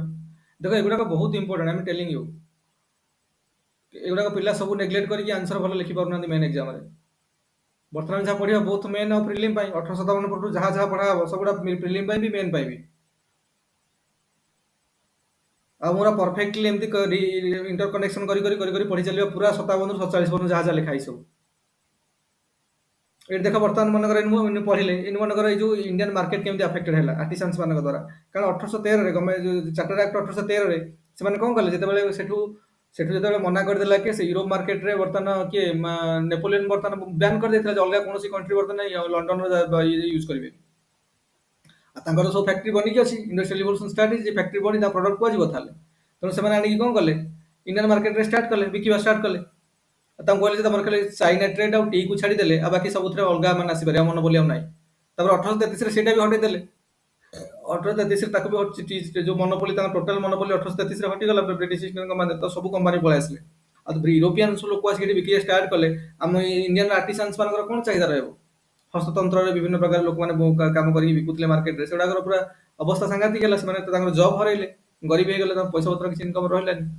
ଆଡେ ରାଜାମାନଙ୍କର ପାଟ୍ରୋନେଜ ବି ରହିଲାନି, ସେପଟେ ଇଣ୍ଡିଆନ ମାର୍କେଟ ବି ପୁରା occupied by British East India company ତାଙ୍କ ପଲିସି ଯୋଗୁଁ। 4ଟା ଆକ୍ଟ 1813, 4ଟା ଆକ୍ଟ 1833। 1813 1833 ପରେ ସବୁ ତ ପଳେଇ ଆସିଲେ ନା, ତାଙ୍କ କମ୍ପାନୀ ସବୁ ପଳେଇ ଆସିଲେ, ୟୁରୋପିଆନ କମ୍ପାନୀ ଗୁଡ଼ା ଅଲଗା କମ୍ପାନୀ ଗୁଡ଼ା ପଳେଇ ଆସିଲେ। ତାଙ୍କ ଭରଭର ତାଙ୍କ ଜିନିଷ ଆସିକି ଇଣ୍ଡିଆନ ମାର୍କେଟରେ ବିକ୍ରି ହେଲା। ତ ଯେହେତୁ ସେମାନେ ତାପରେ ତାରିଫ ବି ତାଙ୍କର କିଛି କଷ୍ଟମର ଲଗେଇଲେନି, ଏମାନଙ୍କ ପ୍ରତି କାଫି ହାଇ ଡ୍ୟୁଟି ଲଗେଇଲେ ଇଣ୍ଡିଆନ ପ୍ରଡକ୍ଟ ପ୍ରତି। ତ ଏଗୁଡ଼ାକ ସବୁ ପ୍ରୋବ୍ଲେମରେ ଫସିଲେ, ଆମ ବ୍ରିଟିଶ ତାଙ୍କର କିଛି ବିକ୍ରି ହେଇପାରିଲାନି। ତ ଏଇଟା ଗୋଟେ ରିଜନ ହେଲା। ସେଇଭଳିଆ ଥାର୍ଡ ରିଜନକୁ ଯଦି ଆମେ ଯିବା, ଥାର୍ଡ ରିଜନ ହେଉଛି କାହାର? ଥାର୍ଡ ରିଜନ ହେଉଛି ଇଣ୍ଡିଆନ ଟ୍ରେଡର୍ସ ମାନଙ୍କର। ସେଇ ସେମ୍ କଥା, ଆର୍ଟିସାନ ମାନେ ଟ୍ରେଡର୍ସ ମାନେ କେମିତି କ'ଣ କରିବେ? ଟ୍ରେଡର୍ସ ମାନେ ତ ତାଙ୍କର ଏକରେ ତ ପ୍ରଥମ କଥା ହେଲା ଇଣ୍ଡିଆନ ଗୁଡ୍ସର କ'ଣ ହାଇ ଟାରିଫ ଲଗେଇଲେ ଇଣ୍ଡିଆନ ଗୁଡ୍ସ ପାଇଁ। ହାଇ ଟାରିଫ ଲଗେଇଲା ମାନେ କ'ଣ ନା ଲୋ ଏକ୍ସପୋର୍ଟ କମ୍ପିଟିଟିଭନେସ୍ ରହିଲା ଆଉ ଏକ୍ସପେନ୍ସିଭ ଇନ୍ ଇଣ୍ଡିଆନ ମାର୍କେଟ। ଆଉ ବ୍ରିଟିଶ ଗୁଡ୍ସ ପ୍ରତି ଲୋ ଟାରିଫ ଲଗେଇଲେ, ତେଣୁ ସେମାନେ ଆରାମରେ ଆସିକି ଏଠି ଆଭେଲେବୁଲ ହେଲା, ତାଙ୍କର ବହୁତ ଶସ୍ତାରେ ତାଙ୍କ ଜିନିଷ ମିଳିଲା। ତ ଲୋକ ଯୋଉଟା ଶସ୍ତା ସେଇଟା କିଣିବେ ନା। ତ ଏଇଭଳିଆ ସବୁ ଏଇଟା ବି ସେମାନେ ବି ଟ୍ରେଡର୍ସ ମାନେ ବି ଆଫେକ୍ଟେଡ ହେଲେ। ଜମିଦାର ମାନଙ୍କ କଥା ବି ସେଇଆ, ସମସ୍ତଙ୍କର ଆସ୍ତେ ଆସ୍ତେ ଜମିଦାର ମାନଙ୍କ କେସରେ ଇଏ ହେଲେ। ତାପରେ ଆମେ ଯଦି ଦେଖିବା ଏଇ ଯୋଉ ହେଲା ମାନେ ଜମିଦାର ମାନଙ୍କର ବିଭିନ୍ନ ପ୍ରକାର ରିଭେନ୍ୟୁ ସେଟଲମେଣ୍ଟକୁ ନେଇକି, ତେଣୁ ଏଇ ଯୋଉ ସବୁର ଆକୁମୁଲେଟେଡ। ତାପରେ ପ୍ରଥମତଃ ସିପାହୀ ମାନଙ୍କର ଦେଖିଲେ କ'ଣ ପ୍ରୋବ୍ଲେମ ହେଲା, ଗ୍ରିଜ୍ କାଟ୍ରିଜ ଯୋଗୁଁ। ସିପାହୀ ମାନଙ୍କ କେସରେ କ'ଣ ପ୍ରୋବ୍ଲେମ ହେଲା, ପିଜେଣ୍ଟସ ମାନଙ୍କ କେସରେ, ଜମିଦାର ମାନଙ୍କ କେସରେ, ଆର୍ଟିସାନ୍ସ ମାନଙ୍କ କେସରେ, ଟ୍ରେଡର୍ସ ମାନଙ୍କ କେସରେ। ତାପରେ ପ୍ରିନ୍ସଲି ଷ୍ଟେଟ୍ ତ ଜାଣିଛ, ପ୍ରିନ୍ସଲି ଷ୍ଟେଟ୍ କାହିଁକି? ଡକ୍ଟ୍ରିନ୍ ଅଫ ଲାପ୍ସ ଆଉ ଇଏ ଯୋଗୁଁ ତ୍ରହି ତ୍ରାହି ମଚୁଥିଲା ତାଙ୍କର ସବୁ। ତେଣୁ ଏଇ ସବୁ ଜିନିଷ ଯୋଗୁଁ ପରମାନେଣ୍ଟ ସେଟଲମେଣ୍ଟ ହଉ, ପ୍ରମୋଟେଡ ବ୍ରିଟିଶ ଗୁଡ୍ସ ହଉ, କି ହାଇ ଟାରିଫ ହଉ, ତାପରେ କ'ଣ ଏଇ ସବୁ ଜିନିଷ ପାଇଁ କ'ଣ ହେଲା ନା ସେଇ ମେଜର ମେଜର ରିଜିନ ଥିଲା ଯୋଉଥିପାଇଁ ଆମର କ'ଣ ହେଲା। ଦେଖ ଆମେ ପରୀକ୍ଷାରେ ମେନ୍ ପରୀକ୍ଷାରେ ଆମକୁ ବେଶୀ ସମୟ ନାହିଁ ଲେଖିବା ପାଇଁ। ତମେ ହଜାର ଜିନିଷ ବିଭିନ୍ନ ଆମେ ଯଦି ପଢିବା ଯାଇକି କୋଉଥିର ଯୋଉ ଆମର ହିଷ୍ଟ୍ରି ବହି ଅଛି, ମଡର୍ଣ୍ଣ ଇଣ୍ଡିଆନ ହିଷ୍ଟ୍ରି କ'ଣ ସ୍ପେକ୍ଟ୍ରମରେ ବି କାଫି ଜିନିଷ ଲେଖା ହେଇଛି। ବିଭିନ୍ନ region, economic region, political region, ଇଏ ରିଜିନ କରିକି ଲେଖିଛନ୍ତି। କିନ୍ତୁ କଥା ହେଲା ମାନେ ମୁଁ ପୁରା ତମକୁ କହୁଛି, ବାସ୍ତବତା କଥା କହୁଛି, ରିଅଲିଟି କଥା କହୁଛି। ଏକ୍ସାମରେ ଏତେ ଟାଇମ ହିଁ ନାହିଁ ଲେଖିବା ପାଇଁ। 3 ଘଣ୍ଟା ସମୟ ଆମକୁ ମିଳୁଛି, ବିଲକୁଲ ବି ଟାଇମ ନାହିଁ। ତମେ ହଜାର ଜିନିଷ ପଢିକି ଗଲେ ବି ଟାଇମ ନାହିଁ। ତେଣୁ ଆମେ ଏଇଭଳିଆ ଟିକେ ଇଣ୍ଟର କନେକ୍ଟେଡ କରିକି ପଢିକି ମନେ ରଖିଥିଲେ ଏଇଟା ଯାଇକି ପରୀକ୍ଷାରେ ଥୋଇଦେବା ଷ୍ଟ୍ରେଟ୍। ଯଦି ପଢିଲା ରିଜିନ କ'ଣ, ମେଜର ରିଜିନ କ'ଣ, ଫେଲୁଅର ହବାର କାରଣ କ'ଣ ହେଲା, ଏମିତି ଯଦି କିଛି 10 ମାର୍କ 20 ମାର୍କ କ୍ୱେଶ୍ଚିନ୍ ଆସିଗଲା ବି ତ ଦେଇକି ଥୋଇଦେବା ଡାଇରେକ୍ଟ। ଏଭଳିଆ ତତ୍ର ହେଇକି ଡାଇଗ୍ରାମ କରିକି ଇଣ୍ଟର କନେକ୍ଟେଡ କରିକି ଲେଖିଦେବା। ଯେ ପଢିବ ତାକୁ ମଜା ଆସିବ, ତମେ ଖୁସିରେ ଆସିବ ଯେ ଯାହା କରିକି ଡାଇଗ୍ରାମ ଫାଇଗ୍ରାମ କରିକି ଲେଖିକି ଆସିଛି। ବୁଝିହଉଛି ନା ନାଇଁ?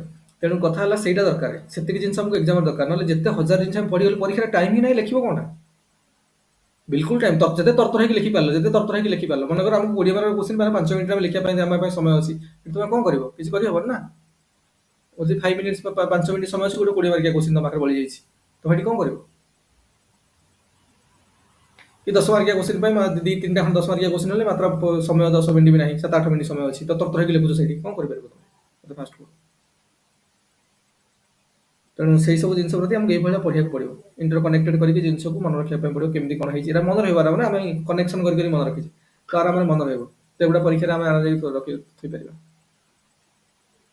ତେଣୁ ଏଇ ଟାଇପ୍ର ଟିକେ ହାବିଟ୍କୁ ଡେଭଲପ୍ କର। ଆଉ ଯାହା ବର୍ତ୍ତମାନ 1857 ପରଠୁ ଯାହା ପଢିବା ସବୁଗୁଡ଼ା equally importance for main exam ବି, ପ୍ରିଲିମ୍ ଏକ୍ଜାମ ବି। ପ୍ରିଲିମ୍ରେ ବି ତ ଆରାମରେ କରିବ, ଯାହା ପଢିବ ଏଥିରୁ କରିବ ଗୋଟେ। ଆମେ ମଙ୍ଗଳ ପାଣ୍ଡେ ମନେକର, ଫାঁସି ଦିଆହେଇଥିଲା, କେତେରେ ଫାঁସି ଦିଆହେଇଥିଲା, ବେଳେବେଳେ ପଡୁଛି କେବେ ଫାঁସି ଦିଆହେଇଥିଲା, ସମୟ ଡେଟ୍ ବି ପକେଇ ଦଉଛନ୍ତି ନା। କି କ'ଣ ଏଇ ଟାଇପ୍ର ଯଦି କ୍ୱେଶ୍ଚିନ୍ କିଛି ପଚାରିବେ, ଅଭଦ୍ରରେ କ'ଣ କି କୋଉ ରେଜିମେଣ୍ଟ ଥିଲା। ଦେଖ କ୍ୱେଶ୍ଚିନ୍ କିଛି ବି ହେଇପାରେ, MCQ କ୍ୱେଶ୍ଚିନ୍ କିଛି ବି ସେମାନେ ବନେଇ ପାରନ୍ତି, କିନ୍ତୁ ସେମାନେ ଏତେ କମ୍ପ୍ଲିକେଟେଡ୍ ବନେଇବେନି ଯୋଉଟା ଆମେ କରିପାରିବାନି।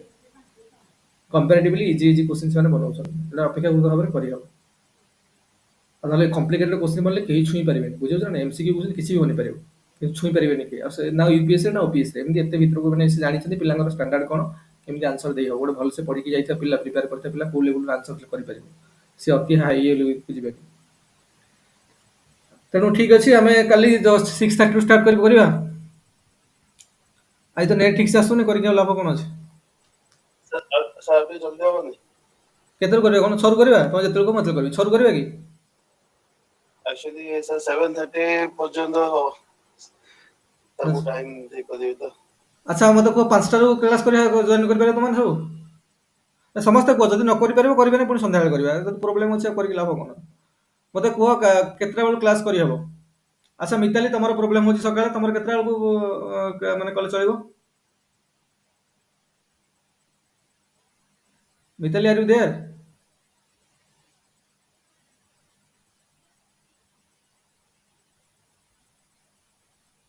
ସମର୍ପିତା? ସାର୍ ଆପଣ ଦୟାକରି ଆସନ୍ତୁ। Sir, voice over mix, sir. Voice କି ଶୁଣା ଯାଉନି? କିଛି ଶୁଣା ହଉନି। ମୁଁ କହୁଥିଲି କି ସକାଳେ କାଲି କେତେବେଳକୁ କ୍ଲାସ୍ କଲେ ଚଳିବ? ନା କରିବାନି, ସନ୍ଧ୍ୟାବେଳେ କରିବା? ସନ୍ଧ୍ୟାବେଳେ ଏଇ ଆଜି ନେଟ୍‌ଟା କଟିଗଲା ତ ପ୍ରୋବ୍ଲେମ୍ ହେଇଗଲା ବର୍ତ୍ତମାନ। ନେଟ୍ ଆଜି ନୁହେଁ sir, ଏମିତି ରେଗୁଲାର ହବ sir। ବର୍ଷା ହଉଛି ମାନେ ଏମିତି sir ଆଗକୁ ବି ହବ sir। 5ଟା ବେଳକୁ କ୍ଲାସ୍ କରିବା ଯଦି, ସନ୍ଧ୍ୟାବେଳେ sir, ଆଚ୍ଛା ମତେ କୁହ, ଯଦି problem। 5 AM ରୁ କ୍ଲାସ୍ କଲେ ସମସ୍ତେ ଉଠିକି କ୍ଲାସ୍ କରିପାରିବ କି ସକାଳୁ? 5 AM 5ଟାରେ କଲେ ଆମେ 7:30 ବେଳକୁ ସାରି ଦିଅନ୍ତୁ ସବୁ। 5ରୁ 6, 6ରୁ 7, ଅଢ଼େଇ ଘଣ୍ଟା କ୍ଲାସ୍ କରିବା କ'ଣ? 5ରୁ 6, 6ରୁ 7, 7:30। 5ଟା ବେଳେ ଜଏନ୍ କରିପାରିବ କି? ଆରେ ପସିବୁଲ୍? ପସିବୁଲ୍ କି? ନା ସାର୍ ହବନି? ମୋର ତ ହେଇପାରିବ ସାର୍। ମୁଁ sir join କରିପାରିବି, ଅନ୍ୟମାନଙ୍କୁ sir। ମୋର ସାର୍ ସମର୍ପିତା ଜଏନ୍ କରିପାରିବ? ହଁ ସାର୍, ମୁଁ କରିଦେବି। Mithali?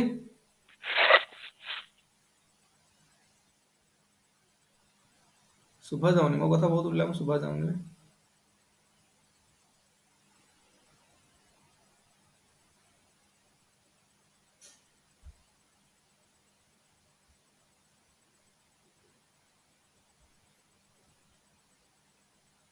Priyanka, are you there? ଆଜ୍ଞା ସାର୍। ଆରେ ତମର 5ଟାରେ ସାର୍ କ୍ଲାସ୍ ମୁଁ କରିବା? ଜଏନ୍ କରିପାରିବି। 5ଟା କରିପାରିବ? ସ୍ନେହମୟୀ? ଆଜ୍ଞା ଆଜ୍ଞା ସାର୍। ଉତ୍ତମ? ଆରେ ଉତ୍ତମ, ଆର୍ ୟୁ ଦେୟାର?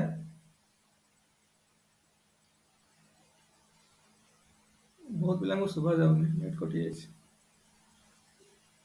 ଆଚ୍ଛା ଠିକ୍ ଅଛି, ମୁଁ ଫୋନ୍ କରିକି ସମସ୍ତଙ୍କୁ ବୁଝୁଛି। ଯଦି 5ଟାରୁ କଲେ କ'ଣ କି, 5ଟାରୁ ଆମେ କରିବା 5ରୁ 6, 6ରୁ 7, 7:30। ଏଥିରେ ଆମକୁ ଗୁଡ଼ାଏ ଜିନିଷ ପଢ଼ିବାର ଅଛି। 1857, ଏବେ ଦେଖ ଆମେ କେତେ ପଢ଼ିବା କହିବି? 1857 ପରେ ସରିଲା ସାର୍ ପରେ, ମେସେଜରେ મને ପଚାରିଦେବେ। ହଉ ମୁଁ ଫୋନ୍‌ରେ ପଚାରିଦେବି। ଆଚ୍ଛା 1857, ମୁଁ ଏବେ ଗୋଟେ ମେସେଜ୍ ପଠଉଛି, ଦେଖିବା କୋଉମାନେ କରିପାରିବ 5ଟାକୁ ନାହିଁ। ଏଇ 1857 ପରେ ଆମର ସରିଲେ ପୁଣି ଆମେ ଷ୍ଟାର୍ଟ କରିବା। ପୁଣି ତାପରେ ପୁଣି କେତେ କ'ଣ ଅଛି ନା, ବେଙ୍ଗଲ ବିଭାଜନ ହେଇଥିଲା, ଆଇଏନ୍‌ସି ତା ପୂର୍ବରୁ। ଆଇଏନ୍‌ସି ପୂର୍ବରୁ କ'ଣ କ'ଣ ଅର୍ଗାନାଇଜେସନ୍ ଥିଲା, ଆଇଏନ୍‌ସିରେ କ'ଣ ହେଲା, ଆଇଏନ୍‌ସିର ବିଭିନ୍ନ ଯୋଉ ସେସନ୍ ହେଇଥିଲା, ମେଜର ଡିସିସନ୍ କ'ଣ ନିଆହେଇଥିଲା ଆଇଏନ୍‌ସି ସେସନ୍‌ରେ। ଆଇଏନ୍‌ସି ସରିଲା ପରେ ପୁଣି 1905 ବଙ୍ଗ ବିଭାଜନ। ତାପରେ ସୁରତ ସ୍ପ୍ଲିଟ୍ କେତେ? 1906 ସୁରତ ସ୍ପ୍ଲିଟ୍। 1906 ନା 1907 କିରେ? 1907 ବୋଧେ। ସୁରତ ସ୍ପ୍ଲିଟ୍। ତାପରେ ପୁଣି ଦିଲ୍ଲୀ ଦରବାର 1911। ମେଜର ଇନସିଡେଣ୍ଟ ସବୁ ନା। 1916 ଲକ୍ଷ୍ନୌ ପ୍ୟାକ୍ଟ। ପୁଣି ତା ପୂର୍ବରୁ 1909 ପୁଣି ପଳେଇ ଆସିବ। ସୁରତ ସ୍ପ୍ଲିଟ୍ ପରେ 1909 ମଲ୍ଲିମିଣ୍ଟୋ ରିଫର୍ମ। ତ କେତେ କ'ଣ ହେଇଛି, ତାପରେ ଆଗକୁ 1916 ପରେ ପୁଣି ନେହେରୁ ରିପୋର୍ଟ, ସାଇମନ୍ କମିଶନ କଥା ପୁଣି ପଳେଇ ଆସିବ। 1919 ପୁଣି ଗଭର୍ଣ୍ଣମେଣ୍ଟ ଅଫ୍ ଇଣ୍ଡିଆ 1919। 1919 ପରେ ପୁଣି Simon commission, Nehru report, Jinnah's 14 point, government of India 1935। Government of India 1935 ପରେ ପରେ ପୁଣି 40 ଆସିବ ଯେତେବେଳେ, ସେଇ ସମୟରେ ପୁଣି ଆହୁରି କେତେ ୱାଭେଲ ପ୍ଲାନ୍, ଏଇ ଅଗଷ୍ଟ ଅଫର, ୱାଭେଲ ପ୍ଲାନ୍, ଦୁନିଆ ସବୁ ଅଛି। ପୁଣି ଯୋଉ 39 ବେଳକୁ ୱାର୍ଲଡ ୱାର 2 ଷ୍ଟାର୍ଟ ହେଇଯିବ। So many things are there ନା। ପୁଣି ରାଉଣ୍ଡ ଟେବୁଲ କନଫରେନ୍ସ ହବ, କୁଇଟ୍ ଇଣ୍ଡିଆ ମୁଭମେଣ୍ଟ ହବ। କୁଇଟ୍ ଇଣ୍ଡିଆ ମୁଭମେଣ୍ଟ ପୂର୍ବରୁ Cripps mission 1942, quit India movement 1942। ଏଟା ଦୁନିଆ ଅଛି ନା। ତା ପୂର୍ବରୁ ପୁଣି ଆହୁରି ଦେଶାଇ ଲିଆକତ ପ୍ୟାକ୍ଟ, କେତେ କ'ଣ ସବୁ ଅଛି। ପୁଣି ତାପରେ ପୁଣି ଆମେ ପୁଣି ଯିବା ଯଦି ପୁଣି ଟିକେ ଆଗକୁ, ପୁଣି ଗଦର ପାର୍ଟି, ଇଏ ସବୁ କାମାଗାତା ମାରୁ ଯୋଉ ଇନସିଡେଣ୍ଟ ହେଇଥିଲା, ଏଗୁଡ଼ା ସବୁ ତ ପଡ଼ିପାରେ ମେଜର ଇନସିଡେଣ୍ଟ ଗୁଡ଼ାକ।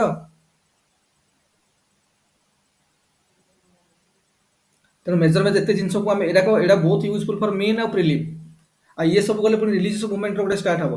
सोशियो कल्चरल अवेकेनिंग रिलीजियस मूवमेंट ये पुणी गोटे सेशन चलियो पुणी आहुरी तो एते जिनस करिया पहिले हमକୁ टाइम दरकार आ जदि तमे कहबो खाली गप मु कहि देले कि सुनि दिन कोन मन रहले खाली गप सुन देले कोन लाभ टिके टिके लेखिया तो पड़ियो पुणी टिके इंटर कनेक्शन करि लेखि करिया पड़ियो तो एते जिनस हमକୁ करिया से टाइम नोट हमକୁ दरकार तेणु मु भाब संडे जाके हम नेक्स्ट संडे टाइम मिलबो ना एबे तो किसी छुट्टी पुटी नाही तेणु से 5टा रू क्लास जदि करबा हम 5टा रू करबा प्लस संध्या बेले करबा 5टा रे करबा माने सकाळ संध्या दी दी क्लास करबा होता अरे सुना तो जति जन सुना जाउची ठीक मु कहू बुझि परछो ना नहीं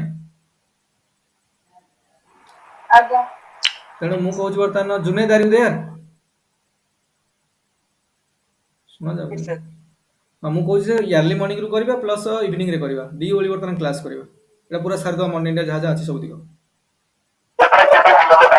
एमती ज्योग्राफी अछि पॉलिटी अछि हां सब अछि ना सब पॉलिटी रो गोटे हां पॉलिटी में टॉपिक से होइलाने कवर करे बुझी पारले पॉलिटी में मु भाबी छी पॉलिटी में मु भाबी छी जे गोटे रिवीजन स्टार्ट करबा एमुन से मुन रिवीजन तो गोटे कर दबा से भलिया हला स्टार्टिंग रो revision mainly sir article amendment और हां एटा सब देखि दबा You know, judicial- तापर एटा सब मॉडर्न इंडिया सरले पॉलिटी स्टार्ट करिया पॉलिटी रे मुन से मुन साथ दबा थरे हला मे एटा सारी दबा को मॉडर्न इंडिया सरी जाऊ मॉडर्न इंडिया सब दियो सरी जाऊ अच्छा ठीक अछि मु लेखु जेबे तो क्लास करी लाभ नै तो मु सुना जाउनी करी कोन लाभ हबो 5टा बेले को सकाळे 5टा बेले को मु मेसेज करू जी मते समस्त रिप्लाई करबे जहा को प्रॉब्लम हबो से अनुसार देखिबा 5 am रे क्लास हबो सर जदि समस्त 5:30 रे भी राजी हेबे रेकॉर्डिंग तो होतबो न हां देखिबा दे पारे 5 am करू करू के 5:10 रे जॉइन करबो के 5:15 रे जॉइन करछन रे 5टा रे को देखिबा कोन कहउछन लास्ट हाफ एन आवर से माने सुनी परिबे एटलीस्ट अटे जे लॉन्ग हेले 2 घंटा 3 घंटा वीडियो सुने में प्रॉब्लम होची 15 मिनट 20 मिनट तो से स्टार्टिंग रे वीडियो भी से सुनी परिबे ठीक टाइम